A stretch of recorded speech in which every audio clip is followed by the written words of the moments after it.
Hello friends, ನಮಸ್ಕಾರ. ತಮಗೆಲ್ಲರಿಗೂ ಈ 11 days spoken English video new ಸೀರೀಸ್ನ 10th ಡೇ ವಿಡಿಯೋದಲ್ಲಿ ಸ್ವಾಗತಿಸ್ತಾ ಇದ್ದೀನಿ.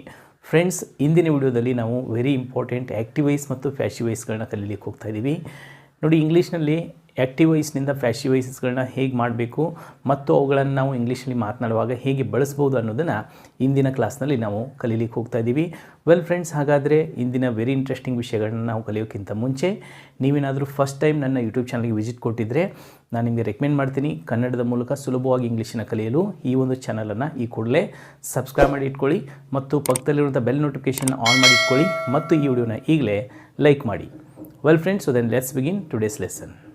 ವೆಲ್ ಫ್ರೆಂಡ್ಸ್, ಈಗ ಆ್ಯಕ್ಟಿವ್ ವಾಯ್ಸ್ ಮತ್ತು ಪ್ಯಾಸಿವ್ ವಾಯ್ಸ್. ಆ್ಯಕ್ಟಿವ್ ವಾಯ್ಸ್ ಅಂತಂದ್ರೇನು? ಕನ್ನಡದಲ್ಲಿ ಕರ್ತರಿ ವಾಕ್ಯ. ಅಂದರೆ ಈ ವಾಕ್ಯದಲ್ಲಿ ಕರ್ತೃ ಅಂದರೆ ಸಬ್ಜೆಕ್ಟ್ಗೆ ಇಂಪಾರ್ಟೆನ್ಸ್ ಕೊಟ್ಟು ನಾವು ಸೆಂಟೆನ್ಸ್ಗಳನ್ನ ಮಾಡ್ತೀವಿ. ಪ್ಯಾಸಿವ್ ವಾಯ್ಸ್ ಅಂತಂದರೆ ಕನ್ನಡದಲ್ಲಿ ಕರ್ಮಣಿ ವಾಕ್ಯ. ಅಂದರೆ ಕರ್ಮ ಪದಕ್ಕೆ ಇಂಪಾರ್ಟೆನ್ಸ್ ಕೊಟ್ಟು ನಾವು ವಾಕ್ಯಗಳನ್ನು ಮಾಡ್ತಾ ಇರ್ತೀವಿ. ಆದ್ದರಿಂದ ಇವುಗಳಿಗೆ ಕರ್ತರಿ ಮತ್ತು ಕರ್ಮಣಿ ವಾಕ್ಯಗಳು ಅಂತಂದು ಕನ್ನಡದಲ್ಲಿ ಹೇಳ್ತಾರೆ. ವೆಲ್, ಈಗ ಒಂದು ಎಕ್ಸಾಂಪಲ್ ನೋಡಿ. ಐ ಈಟ್ ಮ್ಯಾಂಗೋ ಅಂದ್ರೇನು? ನಾನು ಮಾವಿನ ಹಣ್ಣು ತಿನ್ನುತ್ತೇನೆ. ಅಂದರೆ ಇಲ್ಲಿ ಐ ಅನ್ನೋದೇನಿದು? ಸಬ್ಜೆಕ್ಟ್, ಅಂದರೆ ಕರ್ತೃ. ಅಂದರೆ ನಾನು ಮಾವಿನ ಹಣ್ಣು ತಿನ್ನುತ್ತೇನೆ ಅಂತಂತಂದು ನಾನು ಅಂದರೆ ಇಲ್ಲಿ ಸಬ್ಜೆಕ್ಟಿಗೆ ಇಂಪಾರ್ಟೆನ್ಸ್ ಕೊಟ್ಟು ನಾವು ಮಾತನಾಡ್ತಾ ಇದ್ದೀವಿ. ಈಗ ನೋಡಿ, mango is eaten by me ಅಂದರೆ ಮಾವಿನ ಹಣ್ಣು ನನ್ನಿಂದ ತಿನ್ನಲ್ಪಡುತ್ತದೆ. ಅಂದರೆ ಇಲ್ಲಿ ಯಾವುದಕ್ಕೆ ಇಂಪಾರ್ಟೆನ್ಸ್ ಕೊಡ್ತಾ ಇದ್ದೀವಿ ನಾವು? ಮ್ಯಾಂಗೋಗೆ ಇಂಪಾರ್ಟೆನ್ಸ್ ಕೊಡ್ತಾ ಇದ್ದೀವಿ. ಅಂದರೆ ಇಲ್ಲಿ ಮ್ಯಾಂಗೋ ಅಂತ ಅನ್ನೋದು ಆಬ್ಜೆಕ್ಟ್ ಆಗಿದೆ ನೋಡಿ. ಈ ಆಬ್ಜೆಕ್ಟ್ ಇದ್ದಿದ್ದೇನಾಯ್ತು? ಈಗ ಇಲ್ಲಿ ಸಬ್ಜೆಕ್ಟ್ ಆಯಿತು. ಅಂದರೆ ಪರ್ಟಿಕ್ಯುಲರ್ಲಿ ಕರ್ಮ ಪದಕ್ಕೆ ಇಂಪಾರ್ಟೆನ್ಸ್ ಕೊಟ್ಟು ನಾವು ಮಾತನಾಡ್ತಾ ಇದ್ದೀವಿ. ಅಂದರೆ ಮಾವಿನ ಹಣ್ಣು ನನ್ನಿಂದ ತಿನ್ನಲ್ಪಡುತ್ತದೆ. ಈಗ ಇಲ್ಲಿ ಮಾವಿನ ಹಣ್ಣು ಅಂತಂತಂದ್ರೆ ಕರ್ಮ ಪದ, ಅದಕ್ಕೆ ನಾವು ಇಂಪಾರ್ಟೆನ್ಸ್ ಕೊಟ್ಟು ಪ್ಯಾಸಿವ್ ವಾಯ್ಸ್ನಲ್ಲಿ ಮಾತನಾಡ್ತೀವಿ. ಸೊ ಇವುಗಳಿಗೆ ನಾವೇನಂತೀವಿ? ಕರ್ಮಣಿ ವಾಕ್ಯ ಅಂತಂದು ಕರಿತೀವಿ. ಓಕೆ, ಈಗ ಕರ್ತರಿ ಮತ್ತು ಕರ್ಮಣಿ ವಾಕ್ಯ, ಆ್ಯಕ್ಟಿವ್ ವಾಯ್ಸ್ ಪ್ಯಾಸಿವ್ ವಾಯ್ಸ್ ಅಂದರೆ ಏನನ್ನೋದು ಗೊತ್ತಾಯಿತು. ಬಟ್ ಈಗ ನಿಮ್ಮ ಮೈಂಡಲ್ಲಿ ಒಂದು ಚಿಕ್ಕ ಡೌಟ್ ಬರುತ್ತೆ. ಇಲ್ಲಿ ಮ್ಯಾಂಗೋ ಇದ್ದಿದ್ದು ಇಲ್ಲಿ ಫಸ್ಟ್ ಯಾಕೆ ಬಂತು? ಆಮೇಲೆ ಆ ಇದ್ದಿದ್ದು ಬೈ ಮೀ ಅಂತಂದು ಯಾಕೆ ಆಯಿತು? ಮತ್ತು ಇಲ್ಲಿ ಈಟ್ ಇದೆ, ಈಟ್ ಜೊತೆಗೆ ಇಲ್ಲೇನಾಯ್ತು? ಇದು ಈಸ್ ಈಟನ್ ಆಯಿತು. ಓಕೆ, ಹಾಗಾದರೆ ಆ್ಯಕ್ಚುಲಿ ನಾವು ಈಸ್ ಅಂತನ್ನೋದನ್ನು ಪ್ರೆಸೆಂಟ್ ಕಂಟಿನ್ಯೂಸ್ ಟೆನ್ಸಲ್ಲಿ ನಾವು ನೋಡ್ತಾ ಇದ್ವಿ. ಟೆನ್ಸಸ್ಗಳನ್ನ ಕಲಿಯುವಾಗ ಅಲ್ಲಿ ಈಸ್ ಮುಂದೆ ಕ್ರಿಯಾಪದಕ್ಕೆ ING ಫಾರ್ಮ್ ಬರ್ತಾ ಇತ್ತು. ಇಲ್ಲಿ V3 ಹಚ್ಚಿದಿರಲ್ಲ. ಸೊ ಇದು ಹೇಗೆ ಅಂತಂದು ನಿಮ್ಮ ಮೈಂಡಲ್ಲಿ ಪ್ರಶ್ನೆಗಳು ಹುಟ್ಕೊಳ್ತವೆ. ಫ್ರೆಂಡ್ಸ್, ಈಗ ಇವುಗಳು ಏಕೆ ಈ ರೀತಿಯಾಗಿ ಚೇಂಜ್ ಆಗ್ತವೆ ಅಂದರೆ ಆ ಇದ್ದಿದ್ದು ಬೈ ಮೀ ಆಯಿತು. ಓಕೆ, ಇಲ್ಲಿ ಮ್ಯಾಂಗೋ ಲಾಸ್ಟ್ ಇದ್ದಿದ್ದು ಫಸ್ಟಿಗೆ ಬಂತು, ಈಟ್ ಇದ್ದಿದ್ದು ಈಸ್ ಈಟನ್ ಏಕಾಯಿತು ಅಂತ ನಾವು ತಿಳ್ಕೊಳ್ಬೇಕು. ಅಂದರೆ ಆ್ಯಕ್ಟಿವ್ ವಾಯ್ಸ್ನಿಂದ ಪ್ಯಾಸಿವ್ ವಾಯ್ಸ್ಗಳನ್ನ ಮಾಡಬೇಕಾದ್ರೆ ಕೆಲವು ರೂಲ್ಸ್ಗಳು ಬರ್ತವೆ. ಅದನ್ನು ನಾವೀಗ ಕಲಿಯೋಣ. ಅಂದರೆ ಪ್ರತಿಯೊಂದು ಟೆನ್ಸಸ್ಗಳಲ್ಲಿ ನಾನೇನು ನಿಮಗೆ 12 ಟೆನ್ಸಸ್ಗಳನ್ನ ಕಲಿಸಿದ್ದೀನಿ. In this 11 days spoken English video new series I have already explained you all the tenses. Okay, all the tenses have been explained by me very well. So ನೀವು ಅವುಗಳನ್ನ ಚೆನ್ನಾಗಿ ಕಲ್ತಿದ್ದೀರಲ್ವಾ? ನೀವು ಇನ್ ಕೇಸ್ ಆ ಟೆನ್ಸಸ್ಗಳನ್ನ ಕಲ್ತಿಲ್ಲ ಅಂತಂತಂದರೆ ಇದು 10th ಡೇ ವಿಡಿಯೋ ಆಗಿದೆ. Okay, ಈಗಾಗಲೇ ನಾನು 9 ವೀಡಿಯೋಸ್ಗಳನ್ನ ಏನು ಮಾಡಿದ್ದೀನಿ ಅವುಗಳಲ್ಲಿ ಎಲ್ಲ ಟೆನ್ಸಸ್ಗಳನ್ನ ಎಕ್ಸ್ಪ್ಲೇನ್ ಮಾಡಿದ್ದೀನಿ. ಅವುಗಳನ್ನ ಫಸ್ಟ್ ನೀವು ನೋಡಿದರೆ ಈ ಒಂದು ಕ್ಲಾಸ್ ನಿಮಗೆ ಅರ್ಥ ಆಗುತ್ತೆ. ಓಕೆ ಫ್ರೆಂಡ್ಸ್, ವೆಲ್, ಸೊ ಹಾಗಾದರೆ ಪ್ರತಿಯೊಂದು ಟೆನ್ಸಸ್ಗಳಲ್ಲಿ ಡಿಫ್ರೆಂಟ್ ಆದಂಥ ನೇಮ್ಗಳು ಬರ್ತವೆ. ಆ ರೂಲ್ಸ್ಗಳ ಅನ್ವಯ ನಾವು ಆ್ಯಕ್ಟಿವ್ ವಾಯ್ಸ್ನಿಂದ ಪ್ಯಾಸಿವ್ ವಾಯ್ಸ್ಗಳನ್ನಾಗಿ ಕನ್ವರ್ಟ್ ಮಾಡಬೇಕಾಗತ್ತೆ. ಹಾಗಾದರೆ ಆ ರೂಲ್ಸ್ಗಳು ಏನು ಅನ್ನೋದನ್ನು ಈಗ ನೋಡೋಣ. ಓಕೆ ಫ್ರೆಂಡ್ಸ್, ಈಗ ಆ್ಯಕ್ಟಿವ್ ವಾಯ್ಸ್ನಿಂದ ಪ್ಯಾಸಿವ್ ವಾಯ್ಸ್ ಮಾಡಬೇಕಾದ್ರೆ ಪರ್ಟಿಕ್ಯುಲರ್ಲಿ ರೂಲ್ಸ್ಗಳು ಏನು ಬರ್ತವೆ ನೋಡಿ. ಆ್ಯಕ್ಟಿವ್ ವಾಯ್ಸ್ನಲ್ಲಿ ಸಬ್ಜೆಕ್ಟ್ ಇದ್ದಿದ್ದು ಪ್ಯಾಸಿವ್ ವಾಯ್ಸ್ನಲ್ಲಿ ಏನಾಗುತ್ತೆ? ಆಬ್ಜೆಕ್ಟ್ ಆಗುತ್ತೆ. ಬಟ್ ಆಬ್ಜೆಕ್ಟ್ಗಿಂತ ಮೊದಲು ಅದಕ್ಕೆ ನಾವು ಏನು ಆ್ಯಡ್ ಮಾಡಬೇಕು? ಬೈ ಅಂತಂತಂದು ಹಚ್ಚಬೇಕಾಗತ್ತೆ. ಈಗ ನೋಡಿ, ಈಗ ಇಲ್ಲಿ ಐ ಅನ್ನೋದು ಆ್ಯಕ್ಟಿವ್ ವಾಯ್ಸ್ನಲ್ಲಿ ಸಬ್ಜೆಕ್ಟ್ ಇದು. ಐ ಈಟ್ ಮ್ಯಾಂಗೋದಲ್ಲಿ ಐ ಅನ್ನೋದು ಸಬ್ಜೆಕ್ಟ್, ಈಟ್ ಅನ್ನೋದು ವರ್ಬ್ ಆ್ಯಂಡ್ ದೆನ್ ಮ್ಯಾಂಗೋ ಅನ್ನೋದು ಆಬ್ಜೆಕ್ಟ್. ಅಂದರೆ ಇಲ್ಲಿ ಸಬ್ಜೆಕ್ಟ್ ಐ ಇದ್ದಿದ್ದೇನಾಯ್ತು? ಈಗ ಇಲ್ಲಿ ಬೈ ಮೀ ಆಗಿ ಚೇಂಜ್ ಆಯಿತು. ಅಂದರೆ ಇಲ್ಲಿ ಸಬ್ಜೆಕ್ಟ್ ಇದ್ದಿದ್ದು ಇಲ್ಲೇನಾಗಿದೆ? ಈಗಿದು ಆಬ್ಜೆಕ್ಟ್ ಆಗಿ ಚೇಂಜ್ ಆಯಿತು. Well, next object of the active voice becomes the subject of the passive voice. ಅಂದರೆ ಆ್ಯಕ್ಟಿವ್ ವಾಯ್ಸ್ನ ಆಬ್ಜೆಕ್ಟ್ ಇದ್ದಿದ್ದು ಪ್ಯಾಸಿವ್ ವಾಯ್ಸ್ನ ಸಬ್ಜೆಕ್ಟ್ ಆಗುತ್ತೆ. ಇಲ್ಲಿ ನೋಡಿ, ಈಗ ಇಲ್ಲಿ ಮ್ಯಾಂಗೋ ಅಂತಂತಂದು ಇದು ಆಬ್ಜೆಕ್ಟ್ ಇದೆ. ಈಗ ಇಲ್ಲೇನಾಯ್ತಿದು? ಇಟ್ ಬಿಕಮ್ಸ್ ಅ ಸಬ್ಜೆಕ್ಟ್ ನಾವು, ರೈಟ್? ಸೊ ಅಂದರೆ ಇಲ್ಲಿ ಮ್ಯಾಂಗೋ ಫಸ್ಟಿಗೆ ಬಂತು. ಅಂದರೆ subject becomes object of the passive voice and then object of the active voice becomes a subject of the passive voice. ಇದನ್ನು ನೀವು ಫಸ್ಟ್ ನೆನಪಲ್ಲಿ ಇಟ್ಕೊಳ್ಬೇಕು. And then verb is changed with helping verb plus V3. ಅಂದರೆ ನಾವು ಕ್ರಿಯಾಪದ ಅಂತಂದು ಏನಿರುತ್ತೆ ಇಲ್ಲಿ, ಇದೇನಾಗುತ್ತೆ ಅಂತಂದರೆ ಹೆಲ್ಪಿಂಗ್ ವರ್ಬ್ ಪ್ಲಸ್ V3 ಆಗಿ ಚೇಂಜ್ ಆಗುತ್ತೆ. ಅಂದರೆ ಇಲ್ಲಿ ಈಟ್ ಅಂತ ಅನ್ನೋದು ಈಸ್ ಈಟನ್ ಆಗಿ ಏನಾಯ್ತು ಇಲ್ಲಿ ಚೇಂಜ್ ಆಯಿತು. ಅಂದರೆ ಇದು ಡಿಫ್ರೆಂಟ್ ಟೆನ್ಸಸ್ಗಳಲ್ಲಿ ಡಿಫ್ರೆಂಟ್ ಆದಂಥ ರೂಲ್ಸ್ಗಳು ಬರ್ತವೆ. ಅದರ ಪ್ರಕಾರ ಇದೇನಾಗ್ತಾ ಇರುತ್ತೆ, ಇಲ್ಲಿಗ ಚೇಂಜ್ ಆಗ್ತಾ ಇರುತ್ತೆ. ಓಕೆ ಫ್ರೆಂಡ್ಸ್, ಸೊ ಹಂಗಂತಂದರೆ ಈಗ ನಿಮ್ಮ ಮೈಂಡಲ್ಲಿ ಇನ್ನೊಂದು ಕ್ವಶನ್ ಬರ್ತಾ ಇದೆ, ಸರ್ ಇಲ್ಲಿ ಈಸ್ ಈಟನ್ ಯಾಕಾಯಿತು, ಆಮೇಲೆ ಇದ್ದಿದ್ದು ಮೀ ಅಂತಂದು ಯಾಕಾಯಿತು ಅನ್ನೋದನ್ನು ನಾವು ತಿಳ್ಕೊಳ್ಬೇಕು ಅಂತಂದರೆ ಇಲ್ಲಿ ಪರ್ಸ್ನಲ್ ಪ್ರೊನೌನ್ ಏನಿರ್ತಾವಲ್ವ ಆ್ಯಕ್ಟಿವ್ ವಾಯ್ಸ್ನಲ್ಲಿ, ಪ್ಯಾಸಿವ್ ವಾಯ್ಸ್ನಲ್ಲಿ ಅವುಗಳು ಚೇಂಜ್ ಆಗಬೇಕಾದಾಗ ಅವುಗಳು ಕೆಲವೊಂದಿಷ್ಟು ಬೇರೆ ಬೇರೆ ರೂಪಗಳಿಂದ ಚೇಂಜ್ ಆಗ್ತವೆ. ಈಗ ಅವುಗಳು ಏನಾಗ್ತವೆ ಅಂತ ಅನ್ನೋದನ್ನ ನೋಡೋಣ. ಓಕೆ ಫ್ರೆಂಡ್ಸ್, ಈಗ ಆ್ಯಕ್ಟಿವ್ ವಾಯ್ಸಲ್ಲಿ ಅಂದರೆ ಫಸ್ಟ್ ಪರ್ಸನ್ ಇದ್ದರೆ, ಪ್ಯಾಸಿವ್ ವಾಯ್ಸ್ನಲ್ಲಿ ಏನಾಗುತ್ತೆ, ಅದು ಬೈ ಮೀ ಅಂತಂದು ಅದು ಚೇಂಜ್ ಆಗುತ್ತೆ. ಅಂದರೆ ಎಲ್ಲದಕ್ಕೂ ನಾವು ಬೈಯನ್ನು ಹಚ್ಚಲೇಬೇಕು. ಸೊ ಇದ್ದರೆ ಏನಾಗುತ್ತೆ, ಪ್ಯಾಸಿವ್ ವಾಯ್ಸ್ನಲ್ಲಿ ಮೀ ಆಗುತ್ತೆ. ಯು ಅದು ಏಕವಚನ ಇರಲಿ ಬಹುವಚನ ಇರಲಿ ಅದು ಯು ಅಂತಂದೇ ಇರುತ್ತೆ, ಅದು ಚೇಂಜ್ ಆಗಲ್ಲ. ವಿ ಇದ್ದಿದ್ದೇನಾಗುತ್ತೆ, ಅಸ್ ಅಂದರೆ ನಾವು ಅಂತಂದು ಇದ್ದಿದ್ದು ನಮ್ಮಿಂದ ಅಂತಂದು ಚೇಂಜ್ ಆಗುತ್ತೆ, ಅಂದರೆ ಬೈ ಅಸ್. ದೇ ಇದ್ದಿದ್ದು ದೆಮ್, ಅಂದರೆ ಅವರು ಇದ್ದರೆ ಅವರಿಂದ ಅಂತನ್ಲಿಕ್ಕೆ ಬೈ ದೆಮ್ ಅಂತಂದು ಅನ್ಬೇಕು.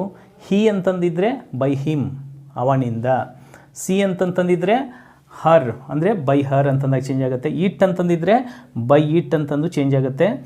ಆ್ಯಂಡ್ ದೆನ್ ಇನ್ ಕೇಸ್ ನೇಮ್ಸ್ಗಳಿದ್ದರೆ ಅವು ಚೇಂಜ್ ಆಗಲ್ಲ, ನೇಮ್ಸ್ಗಳೇ ಇರ್ತವೆ. ಈಗ ಫಾರ್ ಎಕ್ಸಾಂಪಲ್ ಈಗ ಕೆಲವೊಮ್ಮೆ ಪುರುಷರ ಹೆಸರುಗಳಿರ್ತವೆ.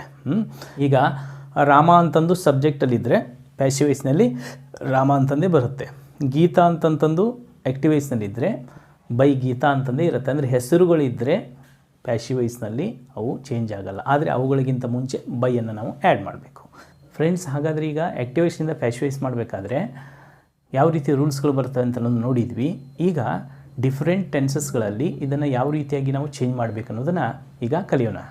ವೆಲ್ ಫ್ರೆಂಡ್ಸ್, ಈಗ ಆ್ಯಕ್ಟಿವ್ ವಾಯ್ಸಿಂದ ಪ್ಯಾಸಿವ್ ವಾಯ್ಸ್ ಮಾಡಬೇಕಾದಾಗ ಇನ್ ಕೇಸ್ ಆ್ಯಕ್ಟಿವ್ ವಾಯ್ಸ್ನ ಸೆಂಟೆನ್ಸ್ಗಳು ಪ್ರೆಸೆಂಟ್ ಸಿಂಪಲ್ ಟೆನ್ಸ್ನಲ್ಲಿದ್ದರೆ ಪ್ಯಾಸಿವ್ ವಾಯ್ಸ್ ನಾವು ಮಾಡಬೇಕಾದಾಗ ಅವುಗಳಿಗೆ ನಾವು ಆಮ್ ಈಸ್ ಆರನ್ನು ಹಚ್ಚಿ V3ನ ಹಚ್ಚಿ ನಾವು ಮಾಡಬೇಕಾಗತ್ತೆ. ಸರಿ, ಈಗ ಇಲ್ಲಿ I write letter. I write letter ಅಂತಂದ್ರೆ ಇನ್ನು ನಾನು ಪತ್ರವನ್ನು ಬರೆಯುತ್ತೇನೆ.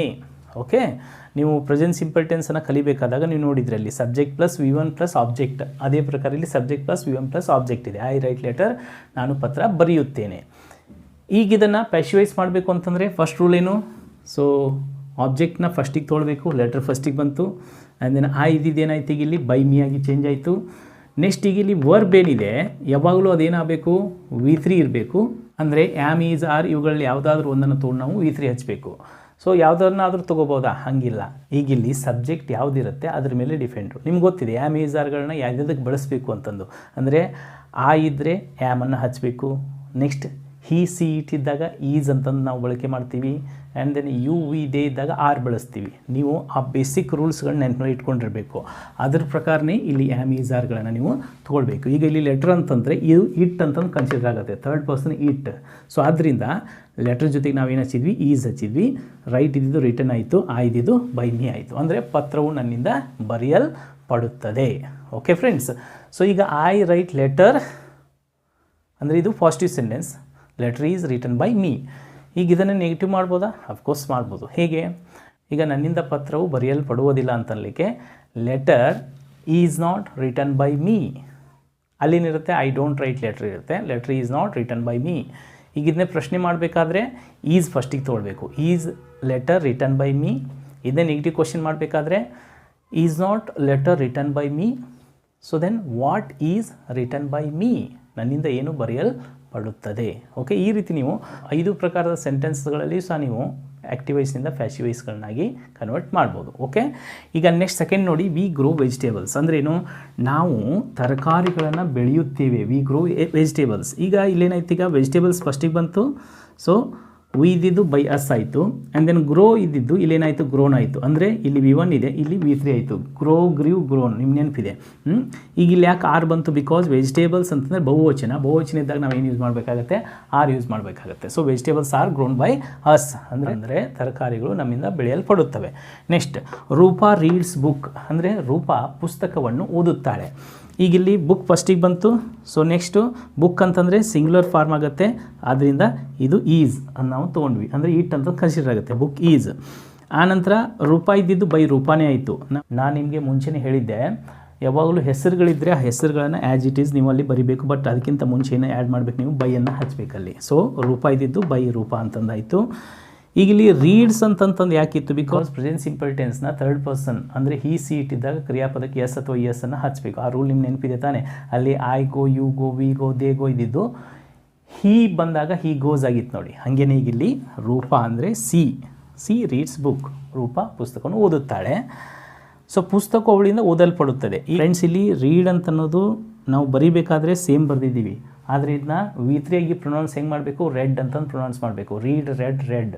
ಓಕೆ, ಬಟ್ ಬರಿಬೇಕಾದ್ರೆ ಸ್ಪೆಲ್ಲಿಂಗ್ಸ್ ಸೇಮ್ ಇರುತ್ತೆ. ಓಕೆ, ಎಸ್, ಪುಸ್ತಕವು ರೂಪಾಳಿಂದ ಓದಲ್ಪಡುತ್ತದೆ. ಹೀ ಪ್ಲೇಸ್ ಕ್ರಿಕೆಟ್, ಅವನು ಕ್ರಿಕೆಟ್ ಆಡುತ್ತಾನೆ. ಸೊ ಕ್ರಿಕೆಟ್ ಫಸ್ಟಿಗೆ ಬಂತು, cricket is played by him, cricket ಅವನಿಂದ ಆಡಲ್ಪಡುತ್ತದೆ. ಓಕೆ ಫ್ರೆಂಡ್ಸ್, ಓಕೆ, ಈಗ ನಾನೀಗ ಐ ಅನ್ನು ತೆಗೆದುಕೊಂಡು ಹೇಗೆ ನಾನು 5 ಟೈಪ್ ಇಲ್ಲಿ ಸೆಂಟೆನ್ಸ್ಗಳನ್ನ ಮಾಡಿದೆ, ಅದೇ ರೀತಿ ನೀವು ಇವುಗಳನ್ನ ತೆಗೆದುಕೊಂಡು ನೀವು ಏನು ಮಾಡಬೇಕಾಗತ್ತೆ? Negative sentence, affirmative question, negative question, WH ಕ್ವಶನ್ಸ್ಗಳಾಗಿ ನೀವು ಚೇಂಜ್ ಮಾಡ್ಬೋದು. ಓಕೆ ಫ್ರೆಂಡ್ಸ್, ಈಗ ನೋಡಿ, ಹಿ ಎಂಜಾಯ್ಸ್ ಹಾಲಿಡೇ, ಅವನು ರಜಾ ದಿನವನ್ನು ಆನಂದಿಸುತ್ತಾನೆ. ಈಗ ಇದನ್ನು ಪ್ಯಾಶಿವೈಸ್ ಮಾಡಬೇಕು ಅಂತಂದರೆ ಹಾಲಿಡೇ ಫಸ್ಟಿಗೆ ಬಂತು, ಹಾಲಿಡೇ ನಂತರ ನಾವೇನು ಹಚ್ಚಬೇಕು? ಈಸ್ ಹಚ್ಚಬೇಕಾಗತ್ತೆ. ಬಿಕಾಸ್ ಅದು ಇಟ್ ಅಂತಂದು ಕನ್ಸಿಡರ್ ಆಗುತ್ತೆ. ಹಾಲಿಡೇ ಈಸ್, ಎಂಜಾಯ್ ಇದ್ದಿದ್ದು ಎಂಜಾಯ್ಡ್ ಆಯಿತು, ಹೀ ಇದ್ದಿದ್ದು ಬೈ ಹಿಮ್ ಆಗಿ ಚೇಂಜ್ ಆಯಿತು. ಅಂದರೆ ರಜಾ ದಿನವು ಅವನಿಂದ ಆನಂದಿಸಲ್ಪಡುತ್ತದೆ. Next, the teacher punishes boys, ಅಂದರೆ ಶಿಕ್ಷಕ ಹುಡುಗರನ್ನು ಶಿಕ್ಷಿಸುತ್ತಾನೆ. ಸೊ ಈಗ ಇಲ್ಲೇನಾಯಿತು? ಹುಡುಗರು ಶಿಕ್ಷಕನಿಂದ ಶಿಕ್ಷಿಸಲ್ಪಡುತ್ತಾರೆ ಅಂತನ್ಲಿಕ್ಕೆ boys are punished by and then the teacher ಇದ್ದಿದ್ದು ಬೈ ದ ಟೀಚರ್ ಅಂತಂದಲ್ಲಿ ಚೇಂಜ್ ಆಯಿತು. Next, he paints a picture, ಅವನು ಒಂದು ಚಿತ್ರಕ್ಕೆ ಬಣ್ಣ ಕೊಡುತ್ತಾನೆ. ಈಗ ಇಲ್ಲಿ ಆ ಪಿಕ್ಚರ್ ಫಸ್ಟಿಗೆ ಬಂತು, ಹೀ ಇದ್ದಿದ್ದು ಬೈ ಹಿಮ್ ಆಯಿತು. ಪೇಂಟ್ ಇದ್ದಿದ್ದು ಏನಾಯ್ತು ಇಲ್ಲಿ? ಈಸ್ ಪೇಂಟೆಡ್, ಅಂದರೆ a picture is painted by him, ಚಿತ್ರವು ಅವನಿಂದ ಚಿತ್ರಿಸಲ್ಪಡುತ್ತದೆ ಅಥವಾ ಬಣ್ಣ ಕೊಡಲ್ಪಡುತ್ತದೆ. Next, they build a new house, ಅವರು ಒಂದು ಹೊಸ ಮನೆಯನ್ನು ಕಟ್ಟುತ್ತಾರೆ. ಓಕೆ, ಈಗ ಇಲ್ಲಿ ಅ ನ್ಯೂ ಹೌಸ್ ಫಸ್ಟಿಗೆ ಬಂತು. ನೆಕ್ಸ್ಟು ದೇ ಇದ್ದಿದ್ದು ಬೈ ದೆಮ್ ಆಯಿತು. ಬಿಲ್ಡ್ ಇದರ V3 ಏನು ಬಂತು? ಈಸ್ ಬಿಲ್ಟ್ ಅಂತಂದಾಗಿ ಚೇಂಜ್ ಆಯಿತು. ಸೊ ಅಂದರೆ ಅ new house is built by them, ಅಂದರೆ ಒಂದು ಮನೆಯು ಅವರಿಂದ ಕಟ್ಟಲ್ಪಡುತ್ತದೆ. ಓಕೆ ಫ್ರೆಂಡ್ಸ್, ಸೊ ಈ ರೀತಿ ಆ್ಯಕ್ಟಿವೈಸ್ನಲ್ಲಿ ಪ್ರೆಸೆಂಟ್ ಸಿಂಪಲ್ ಟೆನ್ಸ್ ಸೆಂಟೆನ್ಸ್ ಇದ್ದಾಗ ನಾವು ಪ್ಯಾಶಿವೈಸ್ ಮಾಡಬೇಕು ಅಂತಂದರೆ ಆ್ಯಮ್, ಈಸ್, ಆರ್ ಮತ್ತು ಅದಕ್ಕೆ V3ನ ಹಚ್ಚಿ ನಾವು ಸುಲಭವಾಗಿ ಮಾಡ್ಬೋದು. ಓಕೆ ಫ್ರೆಂಡ್ಸ್, ಈಗ ಪ್ರೆಸೆಂಟ್ ಕಂಟಿನ್ಯೂಯಸ್ ಟೆನ್ಸಲ್ಲಿ ಆ್ಯಕ್ಟಿವೈಸ್ ಇದ್ದರೆ ಪ್ಯಾಶಿವೈಸ್ ಮಾಡಬೇಕಾದ್ರೆ ನೋಡಿ, ಸೇಮ್ ನೀವು ಪ್ರೆಸೆಂಟ್ ಸಿಂಪಲ್ ಟೆನ್ಸ್ನಲ್ಲಿ ಏನು ನೋಡಿದ್ರಿ? ಆ್ಯಮ್, ಈಸ್, ಆರ್ ಅವುಗಳೇ ಬರ್ತವೆ. ಆದರೆ ಇಲ್ಲಿ ಒಂದು ಬೀಯಿಂಗನ್ನು ಹಚ್ಚಿ ನಾವು V3ನ ಹಚ್ಚಬೇಕು. ಯಾಕೆ ಬೀಯಿಂಗನ್ನು ಹಚ್ಚಬೇಕು? ಬಿಕಾಸ್ ಪ್ರೆಸೆಂಟ್ ಕಂಟಿನ್ಯೂಯಸ್ ಟೆನ್ಸಲ್ಲಿ ಕ್ರಿಯಾಪದಕ್ಕೆ ING ಫಾರ್ಮ್ ಇರುತ್ತಲ್ವಾ? ಗೋ ಇದ್ದರೆ ಗೋಯಿಂಗ್, ಡ್ರಿಂಕ್ ಇದ್ದರೆ ಡ್ರಿಂಕಿಂಗ್ ಅಂತಂದು ಇರುತ್ತೆ. ಕ್ರಿಯಾಪದಕ್ಕೆ ಯಾವಾಗ ING ಫಾರ್ಮ್ ಇರುತ್ತೆ ಆವಾಗ ನಾವು ಪ್ಯಾಶಿವೈಸ್ ಮಾಡಬೇಕಾದ್ರೆ ಬೀಯಿಂಗನ್ನು ಹಚ್ಚಿ V3ನ ಹಚ್ಚಬೇಕು. ಓಕೆ, ಈಗ ನೋಡಿ, ಐ ಆಮ್ ರೈಟಿಂಗ್ ಲೆಟರ್ ಅಂದರೆ ನಾನು ಪತ್ರವನ್ನು ಬರೆಯುತ್ತಿದ್ದೇನೆ, ಬರೆಯುವಂಥ ಕ್ರಿಯೆ ನಡೀತಾ ಇದೆ. ಈಗ ಲೆಟ್ರ್ ಫಸ್ಟಿಗೆ ಬಂತು. ಸೊ ಲೆಟ್ರ್ ಅಂದರೆ ಇಟ್ ಬಂದಾಗ is, letter is being written by me, ಅಂದರೆ ರೈಟಿಂಗ್ ಇದ್ದಿದ್ದು ಬೀಯಿಂಗ್ ರಿಟನ್ ಆಗಿ ಚೇಂಜ್ ಆಯಿತು, ಇದ್ದಿದ್ದು ಬೈ ಮೀ ಆಗಿ ಚೇಂಜ್ ಆಯಿತು. ಓಕೆ, ಅಂದರೆ ನೋಡಿ ಇಲ್ಲಿ ಪತ್ರವು ನನ್ನಿಂದ ಬರೆಯಲ್ಪಡುತ್ತಿದೆ, ಅಂದರೆ ಆ ಪತ್ರ ಬರೆಯುವಂಥ ಕ್ರಿಯೆ ಈಗ ಇಲ್ಲಿ ಸ್ಟಾರ್ಟ್ ಇದೆ. ಓಕೆ, ಸೊ ಈಗಿದು ಪಾಸಿಟಿವ್ ಸೆಂಟೆನ್ಸ್. ಈಗ ಇದನ್ನು ನೆಗೆಟಿವ್ ಮಾಡ್ಬೋದಾ? ಮಾಡ್ಬೋದು. ಪತ್ರವು ನನ್ನಿಂದ ಬರೆಯಲ್ಪಡುತ್ತಿಲ್ಲ, letter is not being written by me. ಈಗಿನ್ನೇ ಪ್ರಶ್ನೆ ಮಾಡ್ಬೋದಾ? ಪತ್ರವು ನನ್ನಿಂದ ಬರೆಯಲ್ಪಡುತ್ತಿದೆಯೇ? Is letter being written by me. ಪತ್ರವು ನನ್ನಿಂದ ಬರೆಯಲ್ಪಡುತ್ತಿಲ್ಲವೇ? Is not letter being written by me. ನನ್ನಿಂದ ಏನು ಬರೆಯಲ್ಪಡುತ್ತಿದೆ? What is being written by me. ಈ ರೀತಿಯಾಗಿ ನಾವು ಪಾಸಿಟಿವ್ ಸೆಂಟೆನ್ಸ್ ಇದ್ದಿದ್ದನ್ನು ನೆಗೆಟಿವ್ ಸೆಂಟೆನ್ಸ್, ಅಫರ್ಮೇಟಿವ್ ಕ್ವಶನ್ ಮತ್ತು ನೆಗೆಟಿವ್ ಕ್ವಶನ್ WH ಕ್ವಶನಲ್ಲಿ ಚೇಂಜ್ ಮಾಡ್ಬೋದು. ನೆಕ್ಸ್ಟ್ ನೋಡಿ, ಬಾಯ್ಸ್ ಆರ್ ಫ್ಲೈಯಿಂಗ್ ಕೈಟ್ಸ್, ಅಂದರೆ ಹುಡುಗರು ಏನು ಹಾರಿಸ್ತಾ ಇದ್ದಾರೆ? ಗಾಳಿಪಟಗಳನ್ನು ಹಾರಿಸ್ತಾ ಇದ್ದಾರೆ. ಈ ಗಾಳಿಪಟಗಳು ಹುಡುಗರಿಂದ ಹಾರಿಸಲ್ಪಡುತ್ತಿವೆ. ಕೈಟ್ಸ್ ಆರ್, ಯಾಕಂದರೆ ಕೈಟ್ಸ್ ಅಂದರೆ ಫ್ಲೂರಲ್ ಫಾರ್ಮ್, ಕೈಟ್ಸ್ ಆರ್ ಅಂತಂದು ಬಂತು. ಬಾಯ್ಸ್ ಇದ್ದಿದ್ದು ದ ಬೈ ಬಾಯ್ಸ್ ಅಂತಂದಾಗಿ ಚೇಂಜ್ ಆಯಿತು. ನೆಕ್ಸ್ಟ್ ಇಲ್ಲಿ ಆರ್ ಫ್ಲೈಯಿಂಗ್ ಇದ್ದಿದ್ದೇನಾಯ್ತು? ಈಗ ಇಲ್ಲಿ ಆರ್ ಬೀಯಿಂಗ್, ಫ್ಲೈ ಇದ್ದಿದ್ದಿಲ್ಲಿ ಫ್ಲೋನ್, ಫ್ಲೈ, ಫ್ಲೀವ್, ಫ್ಲೋನು. ನೆನಪಿನಲ್ಲಿ ಇಟ್ಕೊಳ್ಳಿ, ನಿಮಗೆ ಕ್ರಿಯಾಪದದ 3ನೇ ರೂಪ ಗೊತ್ತಿಲ್ಲದೆ ಇದ್ದರೆ ಪ್ಯಾಶಿವೈಸನ್ನು ಮಾಡಲಿಕ್ಕೆ ಬರಲ್ಲ. ಆದ್ದರಿಂದ ವರ್ಬ್ ಲಿಸ್ಟನ್ನು ನೀವು ಬೈ ಹಾರ್ಟ್ ಮಾಡಲೇಬೇಕು. ಸೊ ನಾನು ನಿಮಗೆ ಹೇಳಿದ್ದೀನಿ, ಟೆಲಿಗ್ರಾಮ್ ಗ್ರೂಪಿಗೆ ನೀವು ಜಾಯ್ನ್ ಆಗಿದ್ದರೆ ಅಲ್ಲಿ ನಿಮಗೆ ವರ್ಬ್ ಲಿಸ್ಟನ್ನು ನಾನು ಪ್ರೊವೈಡ್ ಮಾಡ್ತೀನಿ ಅಂತಂದು. ಇನ್ ಕೇಸ್ ನೀವು ಜಾಯ್ನ್ ಆಗಿಲ್ಲದೆ ಇದ್ದಿದ್ದರೆ ಈಗಲೇ ನಾನು ನಿಮಗೆ ರೆಕಮೆಂಡ್ ಮಾಡ್ತೀನಿ, ಡಿಸ್ಕ್ರಿಪ್ಷನಲ್ಲಿ ಅದರ ಒಂದು ಲಿಂಕ್ ಇದೆ. ಸೊ ನೀವು ಆ ಟೆಲಿಗ್ರಾಮ್ ಗ್ರೂಪಿಗೆ ಜಾಯ್ನ್ ಆಗಿ ಅಲ್ಲಿ ನಿಮಗೆ ವರ್ಬ್ ಲಿಸ್ಟನ್ನ ಪ್ರೊವೈಡ್ ಮಾಡ್ತೀನಿ. ಆ ವರ್ಬ್ಸ್ಗಳನ್ನ ನೀವು ಪ್ರಾಕ್ಟೀಸ್ ಮಾಡಿದರೆ ನೀವು ಇಂಗ್ಲೀಷಲ್ಲಿ ಮಾತನಾಡಲಿಕ್ಕೆ ಸುಲಭ ಆಗುತ್ತೆ. ವಂಡರ್ಫುಲ್. ನೆಕ್ಸ್ಟ್ ನೋಡಿ, ಗರ್ಲ್ಸ್ ಆರ್ ಸಿಂಗಿಂಗ್ ಸಾಂಗ್ ಅಂದರೆ ಹುಡುಗಿಯರು ಹಾಡನ್ನು ಹಾಡುತ್ತಿದ್ದಾರೆ.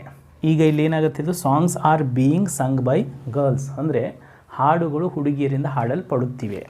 Next they are helping the poor ಅಂದರೆ ಅವರು ಬಡವರಿಗೆ ಸಹಾಯ ಮಾಡುತ್ತಿದ್ದಾರೆ. ಈಗ ಓಕೆ, ಈಗ ಇಲ್ಲೇನಾಗಿ ಚೇಂಜ್ ಆಯಿತು, ದ ಪುವರ್ ಆರ್, ಯಾಕಂದರೆ ಇದು ಬಹುವಚನ ಅದರಿಂದ ಆರ್ ಬಂತು. ಇಲ್ಲಿ ಹೆಲ್ಪಿಂಗ್ ಇದ್ದಿದ್ದೇನಾಯಿತು, ಬೀಯಿಂಗ್ ಹೆಲ್ಪ್ಡ್ ಬೈ ದೇ ಇದ್ದಿದ್ದು ದೆಮ್ ಅಂದರೆ ಬಡವರು ಅವರಿಂದ ಸಹಾಯ ಮಾಡಲ್ಪಡುತ್ತಿದ್ದಾರೆ. ಸೊ ಈ ರೀತಿಯಾಗಿ ನೀವು ಪ್ರೆಸೆಂಟ್ ಕಂಟಿನ್ಯೂಸ್ ಟೆನ್ಸ್ನಲ್ಲಿ ಸೆಂಟೆನ್ಸ್ಗಳಿದ್ದಾಗ ನೀವು ಪ್ಯಾಸಿವೈಸ್ ಮಾಡ್ಬೋದು. ಈಗ ಬೇರೆ ಎಕ್ಸಾಂಪಲ್ಸ್ಗಳನ್ನು ನಾವು ಮಾಡ್ಬೋದು. ಈಗ ಫಾರ್ ಎಕ್ಸಾಂಪಲ್ ನೋಡಿ, ಹೀ ಈಸ್ ಡ್ರೈವಿಂಗ್ ಕಾರ್, ಅವನು ಕಾರನ್ನು ಹೊಡೆಯುತ್ತಿದ್ದಾನೆ. Car is being driven by him, ಕಾರು ಅವನಿಂದ ಹೊಡೆಯಲ್ಪಡುತ್ತಿದೆ. Okay, my mother is cooking food, ನನ್ನ ತಾಯಿ ಅಡುಗೆ ಮಾಡುತ್ತಿದ್ದಾರೆ. The food is being cooked by my mother ಅಂದರೆ ಅಡುಗೆಯು ನನ್ನ ತಾಯಿಯಿಂದ ಮಾಡಲ್ಪಡುತ್ತಿದೆ. Next my boss is giving salary, ನನ್ನ ಬಾಸ್ ಸ್ಯಾಲ್ರಿ ಕೊಡ್ತಾ ಇದ್ದಾರೆ ಅಂದರೆ ಪೇಮೆಂಟ್ ಕೊಡ್ತಾ ಇದ್ದಾರೆ. ಈಗ salary is being given by the boss ಅಂದರೆ ಸ್ಯಾಲ್ರಿ ಬಾಸ್ನಿಂದ ಕೊಡಲ್ಪಡುತ್ತಿದೆ. ಸೊ ಈ ರೀತಿಯಾಗಿ ನೀವು ಪ್ರೆಸೆಂಟ್ ಕಂಟಿನ್ಯೂಸ್ ಟೆನ್ಸಲ್ಲಿ ಇದ್ದಾಗ ಆ್ಯಮ್ ಈಸ್ ಆರನ್ನು ಹಚ್ಚಿ ಅದಕ್ಕೆ ಬೀಯಿಂಗನ್ನು ಆ್ಯಡ್ ಮಾಡಿ V3ನ ಹಚ್ಚಿ ಈಸಿಯಾಗಿ ನೀವು ಪ್ಯಾಸಿವೈಸ್ ಮಾಡ್ಬೋದು. Okay friends, wonderful. Well friends, ಈಗ ಆ್ಯಕ್ಟಿವೈಸ್ ಪ್ರೆಸೆಂಟ್ ಪರ್ಫೆಕ್ಟ್ ಟೆನ್ಸಿಗೆ ಸಂಬಂಧಪಟ್ಟಿದ್ದರೆ ನಾವು ಅದನ್ನು ಪ್ಯಾಸಿವೈಸ್ ಮಾಡಬೇಕು ಅಂತಂದರೆ ಹ್ಯಾವ್ ಮತ್ತು ಹ್ಯಾಸ್ಗಳನ್ನ ಯೂಸ್ ಮಾಡಿಕೊಂಡು ಅಲ್ಲಿ ಬೀನನ್ನು ಹಚ್ಚಿ V3ನ ನಾವು ಹಚ್ಚಬೇಕು. ಈ ಒಂದು ಟೆನ್ಸ್ನಲ್ಲಿ ಪ್ಯಾಸಿವೈಸ್ ಮಾಡೋದು ತುಂಬ ಸುಲಭ. ಯಾಕಂತಂದರೆ ಆಲ್ರೆಡಿ ಆ್ಯಕ್ಟಿವೈಸ್ನಲ್ಲಿನೇ ಏನಿರುತ್ತೆ, V3 ಇರುತ್ತೆ. ಸೊ V3 ನಮಗೆ ಚೇಂಜ್ ಮಾಡೋದು ತುಂಬ ಸುಲಭ ಆಗುತ್ತೆ ಇಲ್ಲಿ. ಆದರೆ ಹ್ಯಾಸ್ ಮತ್ತು ಹ್ಯಾವ್ಗಳಿಗೆ ಬೀನನ್ನು ಹಚ್ಚಿ ನಾವು V3ನ ಹಚ್ಚಬೇಕು. ಈಗ ನೋಡಿ, I have return a letter ಅಂದರೆ ನಾನು ಪತ್ರ ಬರೆದಿದ್ದೇನೆ. ಈಗ ಇಲ್ಲೇನಾಯಿತು, ಲೆಟರ್ ಫಸ್ಟಿಗೆ ಬಂತು, ಆ ಇದ್ದಿದ್ದು ಬೈ ಮೀ ಆಯಿತು. ಈಗ ಇಲ್ಲಿ ರಿಟರ್ನ್ ಹ್ಯಾವ್ ರಿಟರ್ನ್ ಏನಾಯ್ತು, ಈಗ ಇಲ್ಲಿ has been written by me ಅಂತಂದು ಚೇಂಜ್ ಆಯಿತು. ಇಲ್ಲಿ ಯಾಕೆ ಇದು ಹ್ಯಾಸ್ ಆಯಿತು, ಬಿಕಾಸ್ ಇಲ್ಲಿ ಹ್ಯಾಸ್ ಅಂತನ್ನೋದು ಇಲ್ಲಿ ಸಬ್ಜೆಕ್ಟ್ ಯಾವ್ದು ಬರುತ್ತೆ ಅದಕ್ಕೆ ಸಂಬಂಧಪಡುತ್ತೆ. ಅಂದರೆ ಲೆಟರ್ ಅಂತ ಅನ್ನೋದು ಇಟ್ ಅಂತಂದು ಕನ್ಸಿಡರ್ ಆಗುತ್ತೆ. ಈ ಸೀಟ್ ಇದ್ದಾಗ ನಾವು ಹ್ಯಾಸ್ ಹಚ್ಬೇಕು, ಆದ್ದರಿಂದ ಇಲ್ಲಿ ಹ್ಯಾಸ್ ಬಂದಿದೆ. Letter has been written by me, ಪತ್ರವು ನನ್ನಿಂದ ಬರೆಯಲ್ಪಟ್ಟಿದೆ. ಓಕೆ, ಈಗ letter has been written by me ಇದು ಪಾಸಿಟಿವ್ ಸೆಂಟೆನ್ಸ್. ಈಗ ಇದನ್ನ ನೆಗೆಟಿವ್ ಮಾಡ್ಬೋದಾ, ಪತ್ರವು ನನ್ನಿಂದ ಬರೆಯಲ್ಪಟ್ಟಿಲ್ಲ. Letter has not been written by me, ಪತ್ರವು ನನ್ನಿಂದ ಬರೆಯಲ್ಪಟ್ಟಿದೆ. Has letter been written by me, ಪತ್ರವು ನನ್ನಿಂದ ಬರೆಯಲ್ಪಟ್ಟಿಲ್ಲವೇ. Has not letter been written by me, ನನ್ನಿಂದ ಏನು ಬರೆಯಲ್ಪಟ್ಟಿದೆ. What has been written by me. ಈ ರೀತಿ ನೀವು 5 ಟೈಪ್ ಸೆಂಟೆನ್ಸ್ಗಳಲ್ಲಿ ಇದನ್ನು ಮಾಡ್ಬೋದು. ನೆಕ್ಸ್ಟ್ ನೋಡಿ, he has finished his work, ಅವನು ಅವನ ಕೆಲಸವನ್ನು ಮುಗಿಸಿದ್ದಾನೆ. ಈಗ ಹೀಸ್ ವರ್ಕ್ ಫಸ್ಟಿಗೆ ಬಂತು, ಹೀ ಇದ್ದಿದ್ದು ಬೈ ಹಿಮ್ ಆಯಿತು. ಹ್ಯಾಸ್ ಇದ್ದಿದ್ದೇನಾಯಿತು, ಇಲ್ಲಿ ಹ್ಯಾಸ್ ಬಂತು, ಯಾಕಂದರೆ ಹೀಸ್ ವರ್ಕ್ ಅಂತ ಥರ್ಡ್ ಪರ್ಸನ್ ಇಟ್ ಅಂತ ಕನ್ಸಿಡರ್ ಆಗುತ್ತೆ.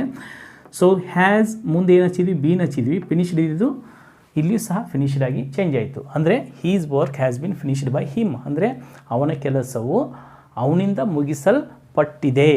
Next someone has stolen my purse, ನಾನು ಮಾರ್ಕೆಟ್ನಲ್ಲಿದ್ದೆ, ಯಾರೋ ನನ್ನ ಪರ್ಸನ್ನು ಪಿಕ್ ಪಾಕೆಟ್ ಮಾಡಿಬಿಟ್ರು ಅಂದರೆ ಕಳುವು ಮಾಡಿದರು. ಯಾರೋ ನನ್ನ ಪಾಕೆಟನ್ನು ಕಳುವು ಮಾಡಿದ್ದಾರೆ. ಈಗ ಮೈ ಪರ್ಸ್ ಫಸ್ಟಿಗೆ ಬಂತು, ಸೊ ಅದಕ್ಕೆ ನಾವು ಹ್ಯಾಸ್ ಹಚ್ಚಿದ್ವಿ. ನೆಕ್ಸ್ಟ್ ಅದಕ್ಕೆ ಬೀನ್ ಬಂತು. ಅದರ ನಂತರ ಇಲ್ಲಿ ಸ್ಟೋಲನ್ ಇದ್ದಿದ್ದು ಸೇಮ್, ಸ್ಟೋಲನ್ ಬೈ ಸಮ್ಒನ್ ಅಂದರೆ ನನ್ನ ಪಾಕೆಟ್ ಯಾರೋ ಒಬ್ಬರಿಂದ ಕಳುವಾಗಲ್ಪಟ್ಟಿದೆ. Okay, next they have built a new house ಅಂದರೆ ಅವರು ಹೊಸ ಮನೆಯನ್ನು ಕಟ್ಟಿದ್ದಾರೆ. ಈಗ ನ್ಯೂ ಹೌಸ್ ಫಸ್ಟಿಗೆ ಬಂತು, ನ್ಯೂ ಹೌಸ್ ಬಂದಿದ್ದರಿಂದ ಇಲ್ಲೇನಾಯ್ತು, ಈಗ ಹ್ಯಾಸನ್ನು ಯೂಸ್ ಮಾಡ್ತಾಯಿದ್ವಿ. ಬೀನ್ ಹಚ್ಚಿದ್ವಿ, ಬಿಲ್ಟ್ ಇದ್ದಿದ್ದು ಸೇಮ್ ಬಿಲ್ಟ್ ಅಂತಂದು ಇರುತ್ತೆ. ಸೊ ದೇ ಇದ್ದಿದ್ದು ಬೈ ದೆಮ್ ಅಂದರೆ ಹೊಸ ಮನೆಯು ಅವರಿಂದ ಕಟ್ಟಲ್ಪಟ್ಟಿದೆ. ಓಕೆ ಫ್ರೆಂಡ್ಸ್, ಇದೇ ರೀತಿ ಕೆಲವು ಬೇರೆ ಎಕ್ಸಾಂಪಲ್ಸ್ಗಳನ್ನು ನಾವು ಮಾಡ್ಬೋದು. ಫಾರ್ ಎಕ್ಸಾಂಪಲ್ ನೋಡಿ, ಐ ಹ್ಯಾವ್ ಈಟನ್ ಮ್ಯಾಂಗೋ, ನಾನು ಮಾವಿನ ಹಣ್ಣು ತಿಂದಿದ್ದೇನೆ. Mango has been eaten by me, ಮಾವಿನ ಹಣ್ಣು ನನ್ನಿಂದ ತಿನ್ನಲ್ಪಟ್ಟಿದೆ. Next he has bought new car ಅಂದರೆ ಅವನು ಹೊಸ ಕಾರನ್ನು ಖರೀದಿಸಿದ್ದಾನೆ. A new car has been bought by him, ಹೊಸ ಕಾರು ಅವನಿಂದ ಖರೀದಿಸಲ್ಪಟ್ಟಿದೆ. Next I have drunk tea, ನಾನು ಚಹಾ ಕುಡಿದಿದ್ದೇನೆ. Tea has been drunk by me ಅಂದರೆ ಚಹಾವು ನನ್ನಿಂದ ಕುಡಿಯಲ್ಪಟ್ಟಿದೆ. ಈ ರೀತಿ ಫ್ರೆಂಡ್ಸ್, ಈಗ ಪ್ರೆಸೆಂಟ್ ಟೆನ್ಸ್ನಲ್ಲಿ present simple, present continuous, present perfect ಟೆನ್ಸಲ್ಲಿ ನಾವು ಆ್ಯಕ್ಟಿವೈಸಿಂದ ಪ್ಯಾಸಿವೈಸ್ ಮಾಡ್ಬೋದು. But present perfect and continuous ಟೆನ್ಸ್ನಲ್ಲಿ ಪ್ಯಾಸಿವೈಸ್ ಮಾಡಲಿಕ್ಕೆ ಆಗಲ್ಲ. ಆದ್ದರಿಂದ ಆ ಟೆನ್ಸನ್ನು ಬಿಟ್ಟು ಈಗ ಫಾಸ್ಟ್ ಸಿಂಪಲ್ ಟೆನ್ಸ್ನಲ್ಲಿ ಯಾವ ರೀತಿಯಾಗಿ ಮಾಡೋದು ನೋಡೋಣ. ಓಕೆ ಫ್ರೆಂಡ್ಸ್, ಈಗ ನೆಕ್ಸ್ಟ್ ನೋಡಿ, ಐ ರೋಟ್ ಲೆಟರ್ ಅಂದರೆ ನಾನು ಪತ್ರವನ್ನು ಬರೆದೆನು. ಓಕೆ, ಈಗ ಬರೆದಿನೋ ಅಂತಂದರೆ ಅದು ಪಾಸ್ಟ್ ಸಿಂಪಲ್ ಟೆನ್ಸ್. ಅಂದರೆ ಪಾಸ್ಟ್ ಸಿಂಪಲ್ ಟೆನ್ಸ್ನಲ್ಲಿ ಆ್ಯಕ್ಟಿವ್ ವಾಯ್ಸ್ ಇದ್ದರೆ ಪ್ಯಾಸಿವ್ ವಾಯ್ಸ್ ಮಾಡಬೇಕಂತ ಅದಕ್ಕೆ ವಾಸ್ ವರ್ ಹಚ್ಚಿ ನಾವು V3ನ ಹಚ್ಚಬೇಕು. ವೆಲ್, ಸೊ ವಾಸನ್ನು ಎದಕ್ಕೆ ಯೂಸ್ ಮಾಡಬೇಕು? ಐ, ಹಿ, ಸಿ ಇಟ್ಟಿದ್ರೆ ವಾಸ್ ಹಚ್ಚಬೇಕು. ವರ್ನ ಯು ವಿ ದೇ ಇದ್ದಾಗ ನಾವು ವರ್ ಬಳಸಬೇಕು. ಈಗ ಇಲ್ಲಿ ಐ ರೋಟ್ ಲೆಟರ್, ನಾನು ಪತ್ರವನ್ನು ಬರೆದೇನೋ ಅಂದರೆ ಮುಗ್ದಂಥ ಕ್ರಿಯೆ. ಈಗ ಲೆಟರ್ ಫಸ್ಟಿಗೆ ಬಂತು ಆ್ಯಂಡ್ ದೆನ್ ಲೆಟರ್ ಬಂದಾಗ ವಾಸ್ ಬಂತು. ಏಕೆ? ಬಿಕಾಸ್ ಅದು ಇಟ್ ಅಂತ ಕನ್ಸಿಡರ್ ಆಗುತ್ತೆ. ಲೆಟರ್ ವಾಸ್ ರೋಟ್ ಇದ್ದಿದ್ದಿಗೆ ಏನಾಯಿತು ಇಲ್ಲಿ ರಿಟರ್ನ್ ಆಯಿತು. Letter was written by me ಅಂದರೆ ಪತ್ರವು ನನ್ನಿಂದ ಬರೆಯಲ್ಪಟ್ಟಿತು ಅಥವಾ ಪತ್ರವು ನನ್ನಿಂದ ಬರೆಯಲಾಯಿತು, ಈ ರೀತಿಯಾಗಿ. ಓಕೆ, ಈಗ ಇದನ್ನೇ ನೆಗೆಟಿವ್ ಮಾಡಬೇಕಾದ್ರೆ letter was not written by me, ಪತ್ರವು ನನ್ನಿಂದ ಬರೆಯಲ್ಪಡಲಿಲ್ಲ. Was letter written by me, ಪತ್ರವು ನನ್ನಿಂದ ಬರೆಯಲ್ಪಟ್ಟಿದೆ. Was not letter written by me, ಪತ್ರವು ನನ್ನಿಂದ ಬರೆಯಲ್ಪಡಲಿಲ್ಲವೇ. So what was written by me, ನನ್ನಿಂದ ಏನು ಬರೆಯಲ್ಪಟ್ಟಿತ್ತು. ಈ ರೀತಿ 5 ಟೈಪ್ ಸೆಂಟೆನ್ಸ್ಗಳಲ್ಲಿ ನೀವು ಅದನ್ನ ಮಾಡ್ಬೋದು. ಓಕೆ ಫ್ರೆಂಡ್ಸ್, ನಾವು ನೆಕ್ಸ್ಟ್ ನೋಡಿ, ದ ಪ್ಯೂನ್ ರ್ಯಾಂಗ್ ದ ಬೆಲ್ ಅಂದರೆ ಪಿಯೋನ್ ಗಂಟೆಯನ್ನು ಬಾರಿಸಿದ. ಓಕೆ, ಈಗ ಇದನ್ನು ನಾವು ಪ್ಯಾಸಿವೈಸ್ ಮಾಡಬೇಕು ಅಂತ ದ ಬೆಲ್ ಫಸ್ಟಿಗೆ ಬಂತು, ದ ಪ್ಯೂನ್ ಬೈ ಪ್ಯೂನ್ ಅಂತಂದಾಯಿತು. ನೆಕ್ಸ್ಟ್ ಇಲ್ಲಿ ಪ್ಯೂನ್ ರ್ಯಾಂಗ್ ಇದ್ದಿದ್ದೇನಾಯಿತು? ವಾಸ್ ರಂಗ್ ಆಯಿತು. ಯಾಕಂತಂದರೆ ಬೆಲ್ ಅಂತ ಅನ್ನೋದು ಇಟ್ ಅಂತ ಕನ್ಸಿಡರ್ ಆಗೋದ್ರಿಂದ the bell was rung by the peon ಅಂದರೆ ಗಂಟೆಯು ಪ್ಯೂನ್ನಿಂದ ಬಾರಿಸಲ್ಪಟ್ಟಿತು. ನೆಕ್ಸ್ಟ್ ದೇ ಏಟ್ ಬನಾನಾಸ್, ಅವರು ಬಾಳೆಹಣ್ಣುಗಳನ್ನು ತಿಂದರು. ಇಲ್ಲಿ ಬನಾನಾಸ್ ಫಸ್ಟಿಗೆ ಬಂತು, ಬನಾನಾಸ್ ಬಂದಾಗ ಬಹುವಚನ ಆದ್ದರಿಂದ ವರ್ ಬಂತು. Bananas were eaten by them ಅಂದರೆ ಬಾಳೆಹಣ್ಣುಗಳು ಅವರಿಂದ ತಿನ್ನಲ್ಪಟ್ಟವು. Okay, next he stole my pen ಅಂದ್ರೇನು? ಅವನು ನನ್ನ ಪೆನ್ನನ್ನು ಕದ್ದನು. ಈಗ ಮೈ ಪೆನ್ ಫಸ್ಟಿಗೆ ಬಂತು, ಅದರಿಂದ ವಾಸ್ ಬಂತು.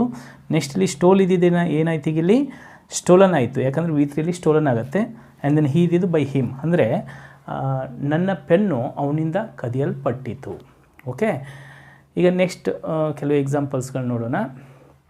ಹೀ ಡ್ರೋ ಅ ಕಾರ್, ಅವನು ಕಾರನ್ನು ಹೊಡೆದನು. A car was driven by him, ಕಾರು ಅವನಿಂದ ಹೊಡೆಯಲ್ಪಟ್ಟಿತು. Next my mother cooked food, ನನ್ನ ತಾಯಿ ಅಡುಗೆ ಮಾಡಿದರು. The food was cooked by my mother, ಅಡುಗೆಯು ನಮ್ಮ ತಾಯಿಯಿಂದ ಮಾಡಲ್ಪಟ್ಟಿತು. ನೆಕ್ಸ್ಟ್ ದೇ ಪ್ಲೇಡ್ ಕ್ರಿಕೆಟ್, ಅವರು ಕ್ರಿಕೆಟನ್ನು ಆಡಿದರು. Cricket was played by them, cricket ಅವರಿಂದ ಆಡಲ್ಪಟ್ಟಿತು. ನೆಕ್ಸ್ಟ್ ಸಿ ಬ್ರಾಟ್ ವೆಜಿಟೇಬಲ್ಸ್, ಅವಳು ತರಕಾರಿಯನ್ನು ತಂದಳು. ತರಕಾರಿ ಅವಳಿಂದ ತರಲ್ಪಟ್ಟಿತು. So vegetables were brought by her ಅಂದರೆ ತರಕಾರಿಯು ಅವಳಿಂದ ತರಲ್ಪಟ್ಟಿತು. ಓಕೆ, ಈ ರೀತಿ ನೀವು ಬೇರೆ ಬೇರೆ ಎಕ್ಸಾಂಪಲ್ಸ್ಗಳನ್ನ ತೊಗೊಂಡು ಇದರಲ್ಲಿ ಈ ಒಂದು ಟೆನ್ಸಲ್ಲಿ ನೀವು ಪ್ಯಾಸಿವೈಸ್ ಮಾಡ್ಬೋದು. ಅರ್ಥ ಆಯ್ತಲ್ವಾ? ಓಕೆ ಫ್ರೆಂಡ್ಸ್, ಈಗ ಇನ್ ಕೇಸ್ ಫಾಸ್ಟ್ ಕಂಟಿನ್ಯೂಸ್ ಟೆನ್ಸಲ್ಲಿದ್ದರೆ ನಾವು ಪ್ಯಾಸಿವೈಸ್ ಮಾಡಬೇಕಾದಾಗ ವಾಸ್ ಮತ್ತು ವರ್ನ ಹಚ್ಚಿ ಅಲ್ಲಿ ಅದಕ್ಕೆ ಬೀಯಿಂಗನ್ನು ಹಚ್ಚಿ ನಾವು V3ನ ಹಚ್ಚಬೇಕು. ಯಾಕಂತಂದರೆ ಫಾಸ್ಟ್ ಕಂಟಿನ್ಯೂಸ್ ಟೆನ್ಸಲ್ಲಿ ಕ್ರಿಯಾಪದಕ್ಕೆ ಏನಿರುತ್ತೆ? ING ಫಾರ್ಮ್ ಇರುತ್ತೆ.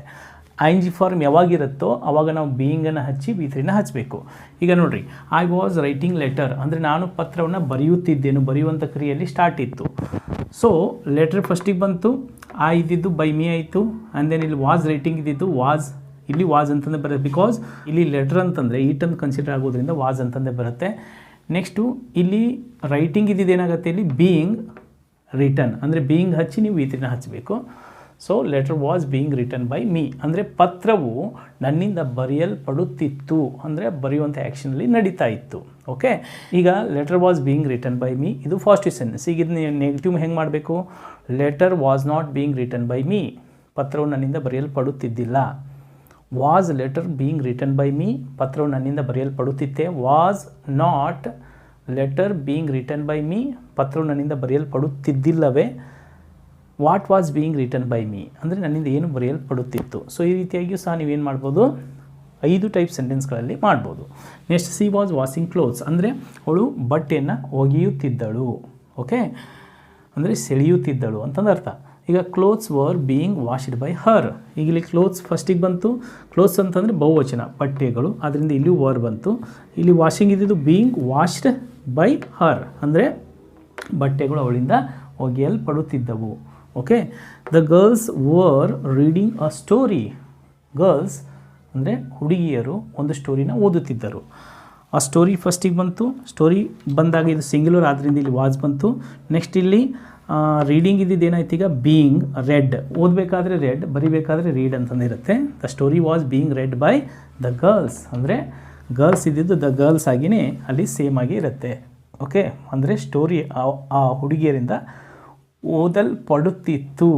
Well, next they were helping the poor, ಅಂದರೆ ಅವರು ಬಡವರಿಗೆ ಸಹಾಯ ಮಾಡುತ್ತಿದ್ದರು. ಇಲ್ಲಿ ದ ಪುವರ್ ಫಸ್ಟಿಗೆ ಬಂತು, ದೇ ಇದ್ದಿದ್ದು ಬೈ ದೆಮ್ ಆಯಿತು. ನೆಕ್ಸ್ಟ್ ಇಲ್ಲಿ ವರ್ ಇದ್ದಿದ್ದು ಇಲ್ಲಿ ವರ ಇರುತ್ತೆ, ಯಾಕಂದರೆ ದ ಪುವರ್ ಅಂತಂದ್ರೆ ಇದು ಬಹುವಚನ ಆದ್ದರಿಂದ ವರ್ ಅಂತಂದು ಇರುತ್ತೆ. The poor var being helped by them, ಅಂದರೆ ಬಡವರು ಅವರಿಂದ ಸಹಾಯ ಮಾಡಲ್ಪಡುತ್ತಿದ್ದರು. ಅರ್ಥ ಆಯ್ತಲ್ಲ ಫ್ರೆಂಡ್ಸ್? ಸೊ ಈ ರೀತಿ ಫಾಸ್ಟ್ ಕಂಟಿನ್ಯೂಯಸ್ ಟೆನ್ಸಲ್ಲಿ ನಾವು ಪ್ಯಾಸಿವೈಸ್ ಮಾಡ್ಬೋದು. ಈಗ ಕೆಲವು ಎಕ್ಸಾಂಪಲ್ಸ್ಗಳು ನೋಡೋಣ. I was writing a book, ನಾನೊಂದು ಪುಸ್ತಕ ಬರೆಯುತ್ತಿದ್ದೆನು. A book was being written by me. Next, she was watching TV, TV was being watched by her. My mother was cooking food, food was being cooked by my mother. They were playing cricket, cricket was being played by them. So ಈ ರೀತಿ ನೀವು past continuous ಟೆನ್ಸಲ್ಲಿದ್ದಾಗ was ಮತ್ತು ವರ್ಗಳಿಗೆ ಬೀಯಿಂಗನ್ನು add ಮಾಡಿ ವಿ3ನ ಹಚ್ಚಿ ಸುಲಭವಾಗಿ passivise ಮಾಡ್ಬೋದು. Well friends, ಈಗ fast perfect ಟೆನ್ಸ್ನಲ್ಲಿ ಇದ್ದರೆ ಅಲ್ಲಿ ಹ್ಯಾಡ್ ಹೆಲ್ಪಿಂಗ್ ವರ್ಬ್ ಬಂದಿರುತ್ತೆ. ಸೊ ಈ ಹ್ಯಾಡ್ ಹೆಲ್ಪಿಂಗ್ ವರ್ಬ್ಗೆ ಬೀನನ್ನು ಹಚ್ಚಿ ನೀವು ವಿ3ನ ನೀವು ಹಚ್ಚಿ ಪ್ಯಾಸಿವೈಸ್ ಮಾಡ್ಬೋದು. ನೋಡಿ, ಈಗ ಇಲ್ಲಿ ಐ ಹ್ಯಾಡ್ ರಿಟನ್ ಲೆಟರ್, ಅಂದರೆ ನಾನು ಪತ್ರವನ್ನು ಬರೆದಿದ್ದೆನು. ಓಕೆ, ಈಗ ಲೆಟರ್ ಫಸ್ಟಿಗೆ ಬಂತು, ಹ್ಯಾಡ್ ಇದ್ದಿದ್ದು ಇಲ್ಲಿ ಹ್ಯಾಡ್ ಅಂತಂದೇ ಬರುತ್ತೆ, ಬಿಕಾಸ್ ಒಂದೇ ಇರುತ್ತೆ ಇದು ಹೆಲ್ಪಿಂಗ್ ವರ್ಬ್, ಇಲ್ಲಿ ಯಾವುದೇ ಕನ್ಫ್ಯೂಷನ್ ಇರಲ್ಲ. ಸೊ ಲೆಟರ್ ಹ್ಯಾಡ್ ಮುಂದೆ ಏನು ಹಚ್ಚಿದ್ವಿ ನಾವು, ಬೀನ್ ಹಚ್ಚಿದ್ವಿ. ಲೆಟರ್ ಹ್ಯಾಡ್ ಬೀನ್, ರಿಟರ್ನ್ ಇದ್ದಿದ್ದು ಇಲ್ಲಿ ಸೇಮ್ ರಿಟರ್ನ್ ಅಂತಂದೇ ಇರುತ್ತೆ. So letter had been written by me, ಅಂದರೆ ಪತ್ರವು ನನ್ನಿಂದ ಬರೆಯಲ್ಪಟ್ಟಿತ್ತು. ಓಕೆ, ಈಗ ಇದನ್ನು ನೆಗೆಟಿವ್ ಮಾಡ್ಬೋದಾ? ಮಾಡ್ಬೋದು. ಹೇಗೆ? Letter had not been written by me, ಪತ್ರವು ನನ್ನಿಂದ ಬರೆಯಲ್ಪಟ್ಟಿದ್ದಿಲ್ಲ. ಕ್ವಶನ್ ಮಾಡಬೇಕಾದಾಗ had letter been written by me, ಪತ್ರವು ನನ್ನಿಂದ ಬರೆಯಲ್ಪಟ್ಟಿದ್ದೆ. Had letter not been written by me, ಪತ್ರವು ನನ್ನಿಂದ ಬರೆಯಲ್ಪಟ್ಟಿದ್ದಿಲ್ಲವೇ. What had been written by me, ನನ್ನಿಂದ ಏನು ಬರೆಯಲ್ಪಟ್ಟಿತ್ತು. ಈ ರೀತಿ 5 ಟೈಪ್ ಸೆಂಟೆನ್ಸ್ಗಳಲ್ಲಿ ಸಹ ನೀವು ಚೇಂಜ್ ಮಾಡ್ಬೋದು. ನೆಕ್ಸ್ಟ್ ನೋಡಿ, he had sold his car, ಅಂದರೆ ಅವನ ಕಾರನ್ನು ಮಾರಿದ್ದನು. ಸೊ ಇಲ್ಲಿ ಹೀಸ್ ಕಾರ್ ಫಸ್ಟಿಗೆ ಬಂತು, ಹೀ ಇದ್ದಿದ್ದು ಬೈ ಹಿಮ್ ಆಯಿತು. ಆ್ಯಂಡ್ ದೆನ್ ಹ್ಯಾಡ್ ಸೋಲ್ಡ್ ಇದ್ದಿದ್ದು ಹ್ಯಾಡ್ ಬಿನ್ ಸೋಲ್ಡ್, ಅಂದರೆ his car had been sold by him, ಅಂದರೆ ಅವನ ಕಾರು ಅವನಿಂದ ಮಾರಲ್ಪಟ್ಟಿತ್ತು. Next Ravi had missed the train, ಅಂದರೆ ರವಿ ಟ್ರೈನನ್ನು ತಪ್ಪಿಸಿಕೊಂಡಿದ್ದನು. ಸೊ ಈಗ ಇಲ್ಲಿ ದ ಟ್ರೈನ್ ಫಸ್ಟಿಗೆ ಬಂತು, ರವಿ ಇದ್ದಿದ್ದು ಬೈ ರವಿ ಆಯಿತು.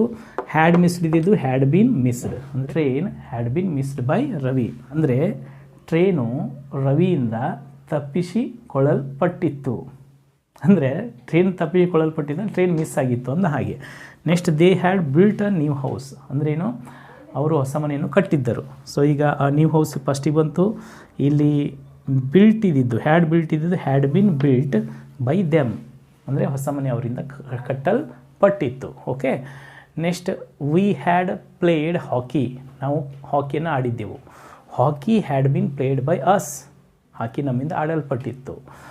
ಸಿ ಹ್ಯಾಡ್ ಬ್ರಾಟ್ ವೆಜಿಟೇಬಲ್ಸ್, ಅವಳು ತರಕಾರಿಯನ್ನು ತಂದಿದ್ದಳು. Vegetables had been brought by her, ಅಂದರೆ ತರಕಾರಿಗಳು ಅವಳಿಂದ ತರಲ್ಪಟ್ಟಿತ್ತು.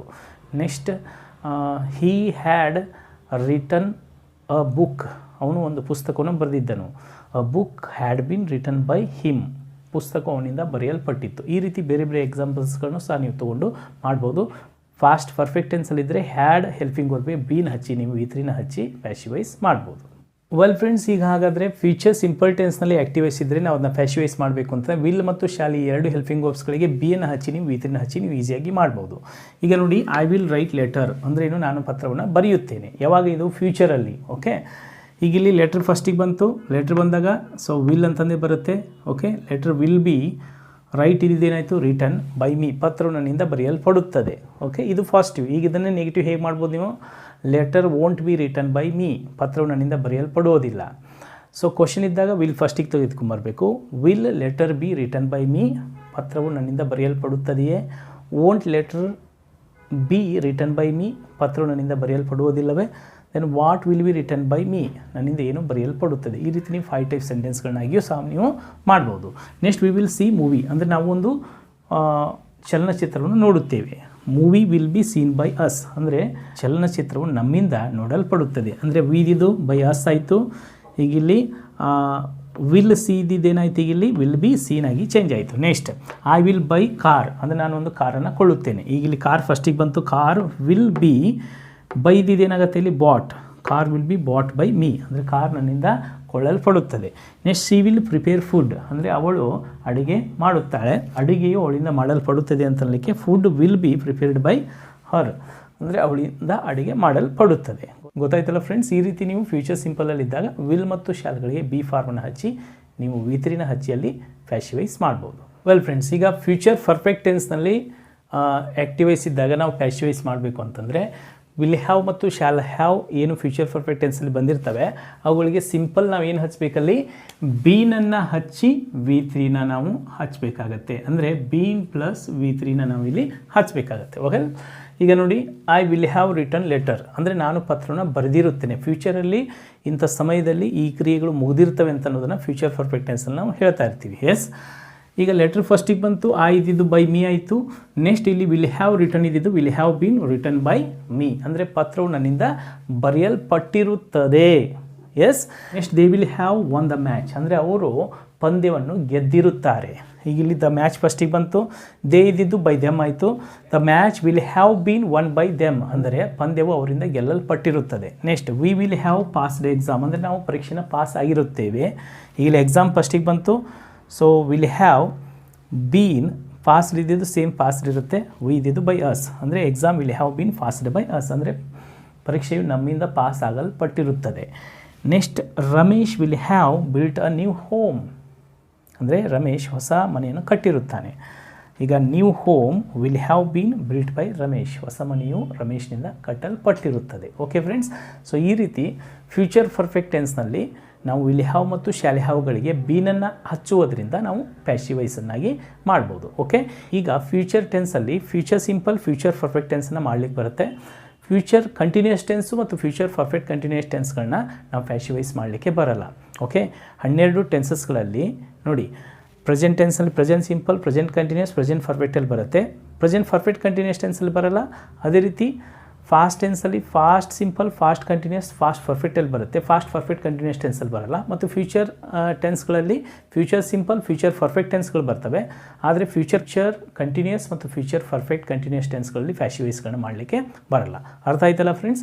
ಸೊ ಈಗ ನಾನೇನು ಈ ಪ್ರತಿಯೊಂದು ಟೆನ್ಸಸ್ಗಳಲ್ಲಿ ಡಿಫ್ರೆಂಟ್ ಅಂತ ಎಕ್ಸಾಂಪಲ್ಸ್ಗಳು ನಿಮ್ಗೆ ಕೊಟ್ಟಿದ್ದೀನಿ. ಅದೇ ರೀತಿ ನೀವು ಬೇರೆ ಬೇರೆ ಎಕ್ಸಾಂಪಲ್ಸ್ಗಳನ್ನ ತೊಗೊಂಡು ಇವುಗಳನ್ನ ಪ್ರಾಕ್ಟೀಸ್ ಮಾಡಬೇಕು. ಓಕೆ, ಇದು ಟೆನ್ಸಸ್ಗಳಲ್ಲಾಯಿತು. ಮತ್ತು ಮಾಡೆಲ್ಸ್ಗಳಲ್ಲಿ ಯಾವ ರೀತಿಯಾಗಿ ನಾವು ಪ್ಯಾಸಿವೈಸ್ ಮಾಡ್ಬೋದು ಈಗ ಕೆಲವು ಎಕ್ಸಾಂಪಲ್ಸ್ಗಳಿಂದ ಕಲಿಯೋಣ. ವೆಲ್ ಫ್ರೆಂಡ್ಸ್, ಈಗ ಮಾಡೆಲ್ಸ್ಗಳಲ್ಲಿ ನಾವು ಪ್ಯಾಸಿವೈಸ್ ಮಾಡಬೇಕು ಅಂತಂದರೆ ಸಿಂಪಲ್ ಅವುಗಳಿಗೆ ಬಿಯನ್ನು ಹಚ್ಚಿ ವಿ3ನ ಹಚ್ಚಬೇಕಾಗತ್ತೆ. ಅಂದರೆ can, could, should, would, may, might, so ಇವುಗಳನ್ನು ನಾವು ಮಾಡೆಲ್ಸ್ ಅಂತ ಅಂತೀವಿ. ಸೊ ಜನರಲಿ ಇವುಗಳನ್ನ ಬಳಸ್ಕೊಂಡು ನಾವು ಪ್ಯಾಸಿವೈಸ್ ಮಾಡಬೇಕಾದ್ರೆ ಅವುಗಳಿಗೆ ಬಿ ಫಾರ್ಮನ್ನು ಹಚ್ಚಿ ವಿ3 ಹಚ್ಚಬೇಕು. ಈಗ ಫಾರ್ ಎಕ್ಸಾಂಪಲ್ ನೋಡಿ, ಐ ಕ್ಯಾನ್ ಸ್ಪೀಕ್ ಇಂಗ್ಲೀಷ್ ಅಂದ್ರೇನು, ನಾನು ಇಂಗ್ಲೀಷನ್ನು ಮಾತನಾಡಬಲ್ಲೆ ಅಥವಾ ನನಗೆ ಇಂಗ್ಲೀಷ್ ಮಾತನಾಡಲು ಬರುತ್ತದೆ. ಈಗ ಇಂಗ್ಲೀಷ್ ನನ್ನಿಂದ ಮಾತನಾಡಲ್ಪಡುತ್ತದೆ. Okay, so English can be spoken by me, English ನನ್ನಿಂದ ಮಾತನಾಡಬಲ್ಲದು. Yes, next they could win the match, ಅಂದರೆ ಅವರಿಗೆ ಪಂದ್ಯವನ್ನು ಗೆಲ್ಲಲಿಕ್ಕೆ ಸಾಧ್ಯ ಆಯಿತು. The match could be won by them, ಪಂದ್ಯವು ಅವರಿಂದ ಗೆಲ್ಲಲ್ಪಟ್ಟಿತು. Yes, next she should pass the exam, ಅಂದ್ರೇನು, ಅವಳು ಪರೀಕ್ಷೆನ ಪಾಸ್ ಆಗಬೇಕು. The exam should be passed by her, ಅಂದರೆ ಪರೀಕ್ಷೆಯು ಅವಳಿಂದ ಪಾಸ್ ಆಗಲ್ಪಡಬೇಕು. Next you must leave the bad habits, ಅಂದ್ರೇನು, ನೀವು ಎಲ್ಲ ಕೆಟ್ಟ ಚಟಗಳನ್ನು ಬಿಡಬೇಕು. The bad habits must be left by you, ಅಂದರೆ ಕೆಟ್ಟ ಚಟಗಳು ನಿಮ್ಮಿಂದ ಬಿಡಲ್ಪಡಬೇಕು. Okay friends, let us look some more examples. They would help us, ಅಂದರೆ ಅವರು ನಮಗೆ ಸಹಾಯ ಮಾಡುವರು. We would be helped by them, ಅಂದರೆ ನಾವು ಅವರಿಂದ ಸಹಾಯ ಮಾಡಲ್ಪಡಬಲ್ಲೆವು. ಈಗ ಇಲ್ಲಿ ವುಡ್ ಬಂದಾಗ ಬಿಯನ್ನು ಹಚ್ಚಿ ವಿ3 ಹಚ್ಚಬೇಕು. Next India May win the match, Bharat ಪಂದ್ಯವನ್ನು ಗೆಲ್ಲಬಹುದು. ಈಗ ಇಲ್ಲಿ ದ ಮ್ಯಾಚ್ ಫಸ್ಟಿಗೆ ಬಂತು, ದ ಮ್ಯಾಚ್ ಮೇ, ಅದ್ರ ಮುಂದೆ ಬಿ ಹಚ್ಚಿದ್ವಿ, ವಿನ್ ಇದ್ದಿದ್ದೇನಾಯಿತು 1 ಬೈ ಇಂಡಿಯಾ ಇದ್ದಿದ್ದು ಬೈ ಇಂಡಿಯಾ ಆಯಿತು, ಅಂದರೆ ಪಂದ್ಯವು ಭಾರತದಿಂದ ಗೆಲ್ಲಲ್ಪಡಬಹುದು. Next the boss might give surprise gift, so ಈಗ ಇಲ್ಲಿ ಬಾಸ್ ಸರ್ಪ್ರೈಸ್ ಗಿಫ್ಟ್ ಕೊಡಬಹುದು. ಸರ್ಪ್ರೈಸ್ ಗಿಫ್ಟ್ ಫಸ್ಟಿಗೆ ಬಂತು, ಸೊ ಈಗ ಇಲ್ಲಿ ಗಿವ್ ಇದ್ದಿದ್ದು ಏನಾಗುತ್ತೆ, ಇಲ್ಲಿ might be given by the boss, ಅಂದರೆ ಸರ್ಪ್ರೈಸ್ ಗಿಫ್ಟು ಬಾಸ್ನಿಂದ ಕೊಡಲ್ಪಡಬಹುದು. ಓಕೆ ಫ್ರೆಂಡ್ಸ್, ಸೊ ಈ ರೀತಿ ನೀವು ಮಾಡೆಲ್ಸ್ಗಳಿದ್ದಾಗ ಸೊ ನಾವು ಸಿಂಪಲ್ ಅವುಗಳಿಗೆ ಬಿಯನ್ನು ಹಚ್ಚಿ ನಾವು V3ನ ಹಚ್ಚಿ ಪ್ಯಾಸಿವೈಸ್ ಮಾಡ್ಬೋದು. ಈಗ ಲಾಸ್ಟ್ ಕೆಲವೊಂದಿಷ್ಟು ಇಂಪೆರೇಟಿವ್ ಸೆಂಟೆನ್ಸ್ಗಳಲ್ಲಿ ಯಾವ ರೀತಿ ಮಾಡಬೇಕು ನೋಡೋಣ. ವೆಲ್ ಫ್ರೆಂಡ್ಸ್, ಈಗ ಹಾಗಾದರೆ ಇಂಪೆರೇಟಿವ್ ಸೆಂಟೆನ್ಸ್ಗಳಿದ್ದಾಗ ನಾವು ಪ್ಯಾಸಿವೈಸ್ ಯಾವ ರೀತಿಯಾಗಿ ಮಾಡಬೇಕು ಗಮನಿಸಿ. ಇಂಪೆರೇಟಿವ್ ಸೆಂಟೆನ್ಸ್ಗಳಿದ್ದಾಗ ಅಲ್ಲಿ ಸಬ್ಜೆಕ್ಟ್ ಇರಲ್ಲ, ಬರೀ ನಾವು ಏನು ಮಾಡ್ತಿರ್ತೀವಿ, ವರ್ಬನ್ನು ಹಚ್ಚಿ ಸೆಂಟೆನ್ಸ್ಗಳನ್ನ ಮಾಡ್ತಾ ಇರ್ತೀವಿ. ಈಗ ಫಾರ್ ಎಕ್ಸಾಂಪಲ್ ನೋಡಿ, ರೈಟ್ ದ ಆನ್ಸರ್ಸ್ ಅಂದರೆ ಇಲ್ಲಿ ಸಬ್ಜೆಕ್ಟ್ ಇಲ್ಲವೇ ಇಲ್ಲ. ಓಕೆ, ಸೊ ಅದರ ಅರ್ಥ ಏನು, ಯು ರೈಟ್ ದ ಆನ್ಸರ್ ಅಂತಂದು ಇರುತ್ತೆ, ಅದು ನೀನು ಆನ್ಸರ್ನ ಬರೀ ಅಂತಂದು. ಈಗ ಇಲ್ಲಿ ಈ ರೀತಿಯ ವಾಕ್ಯಗಳಿದ್ದಾಗ ನಾವು ಲೆಟ್ಟನ್ನು ಹಚ್ಚಿ ಅದಕ್ಕೆ ಬಿ ಫಾರ್ಮನ್ನು ಹಚ್ಚಿ V3 ಹಚ್ಚಬೇಕಾಗತ್ತೆ. ಅಂದರೆ so let the answers, okay, ಆಬ್ಜೆಕ್ಟ್ನ ತಗೋಬೇಕು.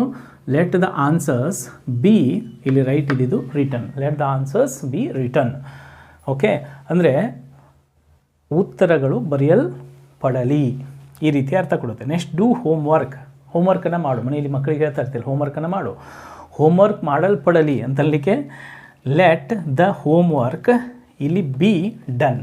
ಓಕೆ, ಈಗ ಸೆಂಟೆನ್ಸ್ ನೆಗೆಟಿವ್ ಇದ್ದರೆ, ನೆಗೆಟಿವ್ ಇಂಪೆರೇಟಿವ್ ಇದ್ದರೆ ಡೋಂಟ್ ಸ್ಪೀಕ್ ಬ್ಯಾಡ್ ವರ್ಡ್ಸ್, ಈಗ ಇದು ನೆಗೆಟಿವ್ ಇಂಪೆರೇಟಿವ್ ಇದೆ. ಸೊ ಈಗ ಇಲ್ಲಿ ಏನು ಮಾಡಬೇಕು, ನೆಗೆಟಿವ್ ಇದ್ದಾಗ ಲೆಟ್ ಆದಮೇಲೆ ಅದಕ್ಕೆ ನಾಟ್ ಹಚ್ಚಬೇಕು. Let not bad words be spoken, ಅಂದರೆ let not bad words be spoken, ಕೆಟ್ಟ ಮಾತುಗಳು ಮಾತನಾಡಲ್ಪಡಬಾರದು, ಈ ರೀತಿ. Next don't play cricket. Okay, cricket ಆಡಬೇಡ. So let not cricket be played, ಕ್ರಿಕೆಟ್ ಆಡಲ್ಪಡಬಾರದು, ಈ ರೀತಿಯಾಗಿ ನಾವು ಇಂಪೆರೇಟಿವ್ ಸೆಂಟೆನ್ಸ್ಗಳಿದ್ದಾಗ ನಾವು ಅದಕ್ಕೆ ಲೆಟ್ಟನ್ನು ಹಚ್ಚಿ ಬಿ ಫಾರ್ಮನ್ನು ಹಚ್ಚಿ V3ನ ಹಚ್ಚಿ ನಾವು ಪ್ಯಾಸಿವೈಸ್ ಮಾಡ್ಬೋದು. Well friends, this is about the activation and passivise video. Well, ಇದರಲ್ಲಿ ನಾನು ನಿಮಗೆ ಹಲವಾರು ಎಕ್ಸಾಂಪಲ್ಸ್ಗಳನ್ನ ಏನು ಕೊಟ್ಟಿದ್ದೀನಿ, ಅದೇ ರೀತಿ ನೀವು ಬೇರೆ ಬೇರೆ ಎಕ್ಸಾಂಪಲ್ಸ್ಗಳನ್ನ ತೆಗೆದುಕೊಂಡು ಇದರಲ್ಲಿ ಪ್ರಾಕ್ಟೀಸ್ ಮಾಡಿ ಪರ್ಫೆಕ್ಟ್ ಆಗಿರಿ ಅಂತಂದು ಹೇಳ್ತಾ, ವೆಲ್ ಫ್ರೆಂಡ್ಸ್ ನೋಡಿ, ಇದನ್ನ ಒಂಚೂರು ನಾನು ಲಾಂಗ್ ವಿಡಿಯೋ ಮಾಡಿದೆ. ಬಿಕಾಸ್ ಎಷ್ಟೋ ಜನರಿಗೆ ತುಂಬ ಕನ್ಫ್ಯೂಷನ್ ಇರುತ್ತೆ ಆ್ಯಕ್ಟಿವೈಸ್ ಮತ್ತು ಪ್ಯಾಸಿವೈಸ್ ಮಾಡಬೇಕಾದಾಗ. ಅದು ಅವರು ಸ್ಟೂಡೆಂಟ್ಸ್ ಇರ್ಬೋದು ಅಥವಾ ಇಂಗ್ಲೀಷ್ನ ಕಲಿಯುವಾಗ ಸ್ಟಾರ್ಟಿಂಗ್ ಅಂದರೆ ಬೇಸಿಕ್ ಲೆವೆಲಲ್ಲಿದ್ದಂತಹ ಜನರಿರ್ಬೋದು, ತುಂಬ ಕನ್ಫ್ಯೂಷನ್ ಹೊಂದಿರ್ತಾರೆ. ಆದ್ದರಿಂದ ಒಂಚೂರು ಎಕ್ಸ್ಪ್ಲೇನ್ ಮಾಡಲಿಕ್ಕೆ ಸ್ವಲ್ಪ ಜಾಸ್ತಿ ಟೈಮ್ ತೆಗೆದುಕೊಂಡು ಒಂಚೂರು ಲಾಂಗ್ ವಿಡಿಯೋ ಮಾಡಿದ್ದೀನಿ. ಬಟ್ ಲಾಂಗ್ ವಿಡಿಯೋ ಆದರೂ ಸಹ ಪೇಷನ್ಸ್ನಿಂದ ಕೂತ್ಕೊಂಡು ನಾನು ಇಲ್ಲಿ ಎಕ್ಸಾಂಪಲ್ಸ್ಗಳನ್ನ ಏನು ಕಲಿಸಿದ್ದೀನಿ ಅದನ್ನು ನೀವು ಪ್ರಾಕ್ಟೀಸ್ ಮಾಡಿದ್ದೆ ಆದರೆ ಇದರಲ್ಲಿ ನೀವು 100% ಪರ್ಫೆಕ್ಟ್ ಆಗ್ತೀರಿ ಅಂತಂದು ಹೇಳ್ತಾ, ಫ್ರೆಂಡ್ಸ್ ಇದು ರಿಟರ್ನ್ ಇಂಗ್ಲೀಷ್ನಲ್ಲಿ ಈ ರೀತಿಯಾಗಿ ನಾವು ಆ್ಯಕ್ಟಿವೈಸಿಂದ ಪ್ಯಾಸಿವೈಸ್ ಮಾಡಬೇಕು. ಬಟ್ ಸ್ಪೋಕನ್ ಇಂಗ್ಲೀಷ್ನಲ್ಲಿ ಬೇರೆ ರೀತಿಯಲ್ಲಿ ನಾವು ಪ್ಯಾಸಿವೈಸ್ಗಳನ್ನ ಮಾತಾಡಬೇಕಾಗತ್ತೆ. ಜನರಲಿ ನಾವು ಪ್ಯಾಸಿವೈಸಲ್ಲಿ by me, by us, by them, ಅಂದರೆ ಬೈಯನ್ನು ಆ್ಯಡ್ ಮಾಡದೆ ಸೆಂಟೆನ್ಸ್ಗಳನ್ನ ಮಾತಾಡ್ತೀವಿ. ಅವುಗಳನ್ನ ಯಾವ ರೀತಿಯಾಗಿ ನಾವು ಮಾತನಾಡ್ಬೋದು ಅಂತ ಅನ್ನೋದ್ರ ಬಗ್ಗೆ ಈ ಒಂದು 11 days spoken English video new series ಏನಿದೆ ಇದು ಮುಗಿದ ನಂತರ ನಾನು ಸಪ್ರೇಟ್ ವಿಡಿಯೋ ಮಾಡ್ತೀನಿ, ಅದರಲ್ಲಿ ನಾನು ನಿಮಗೆ ಇದನ್ನು ಎಕ್ಸ್ಪ್ಲನೇಷನ್ ಮಾಡ್ತೀನಿ. ಓಕೆ ಫ್ರೆಂಡ್ಸ್, ಸೊ ಹಾಗಾದರೆ ತಮಗೆಲ್ಲರಿಗೂ ಈ ವಿಡಿಯೋ ಇಷ್ಟ ಆಗಿದೆ ಅಂತ ಅಂದ್ಕೊಳ್ತೀನಿ. ಈ ವಿಡಿಯೋ ನಿಮಗೆ ಹೇಗೆ ಅನಿಸ್ತು ಅಂತಂದು ಕೆಳಗಡೆ ಕಾಮೆಂಟ್ ಬಾಕ್ಸ್ನಲ್ಲಿ ಕಾಮೆಂಟ್ ಮಾಡಿ ತಿಳಿಸಿ. ಮತ್ತು ಇಲ್ಲಿ ಬರೆದಿರುವಂತಹ ಎಲ್ಲ ಒಂದು ವಿಷಯಗಳನ್ನ ಬರೆದುಕೊಂಡು ಆ ಸೆಂಟೆನ್ಸ್ಗಳನ್ನ ಮತ್ತೆ ನೀವು ಡಿಫ್ರೆಂಟ್ ಆದಂತಹ ಎಕ್ಸಾಂಪಲ್ಸ್ಗಳನ್ನ ಬರೆದು ಅದರ ಫೋಟೋನ ಕ್ಲಿಕ್ ಮಾಡಿಬಿಟ್ಟು ನನಗೆ ಟೆಲಿಗ್ರಾಮ್ ಗ್ರೂಪಲ್ಲಿ ನೀವು ಅದರ ಇಮೇಜನ್ನು ನನಗೆ ಹಾಕಬೇಕು. ಓಕೆ ಫ್ರೆಂಡ್ಸ್, ಸೊ ಹೋಪ್ ನಿಮಗೆ ಎಲ್ಲರಿಗೂ ಈ ಒಂದು ವಿಡಿಯೋ ಇಷ್ಟ ಆಗಿದೆ ಅಂತ ಅಂದ್ಕೊಳ್ತೀನಿ. ಸೊ ಇದನ್ನು ನಿಮ್ಮ ಫ್ರೆಂಡ್ಸ್ ಮತ್ತು ರಿಲೇಟಿವ್ಸ್ಗಳಿಗೆ ಎಲ್ಲರಿಗೂ ಇದನ್ನ ಶೇರ್ ಮಾಡಿ ಅಂತಂದು ಹೇಳ್ತಾ, ನೋಡಿ this is the 10th video. Tomorrow I'm going to make the final video, my dear friends, in this 11 days spoken English video new series. In tomorrow's session I'm going to teach you the conditional sentences. ಮತ್ತು ಅದರೊಂದಿಗೆ ಇಂಗ್ಲೀಷನ್ನ ಮಾತನಾಡಲಿಕ್ಕೆ ನಾವು ಯಾವ ರೀತಿಯಾದಂಥ ಅಭ್ಯಾಸಗಳನ್ನ ರೂಢಿಸ್ಕೊಳ್ಬೇಕಂತ ಅನ್ನೋದನ್ನು ನಾಳಿನ final ವಿಡಿಯೋದಲ್ಲಿ ನಾನು ನಿಮ್ಮೊಂದಿಗೆ ವಿಷಯಗಳನ್ನ ಹಂಚ್ಕೊಳ್ಳಿಕ್ಕೆ ಹೋಗ್ತಾ ಇದ್ದೀನಿ. So don't miss to watch the tomorrow's final video friends. Well, ನಾವೆಲ್ಲರೂ ಪ್ರೀತಿಪೂರ್ವಕವಾಗಿ ಇಲ್ಲಿ ತನಕ ಈ ವಿಡಿಯೋನ ವಾಚ್ ಮಾಡಿದ್ದಕ್ಕೆ ಮತ್ತು ನನ್ನ ಚಾನಲ್ ಸಬ್ಸ್ಕ್ರೈಬ್ ಮಾಡಿಕೊಂಡಿದ್ದಕ್ಕೆ ತಮಗೆಲ್ಲರಿಗೂ ಧನ್ಯವಾದಗಳು. Let's meet you in the tomorrow's video. Until then, bye, see you, and then God bless you all.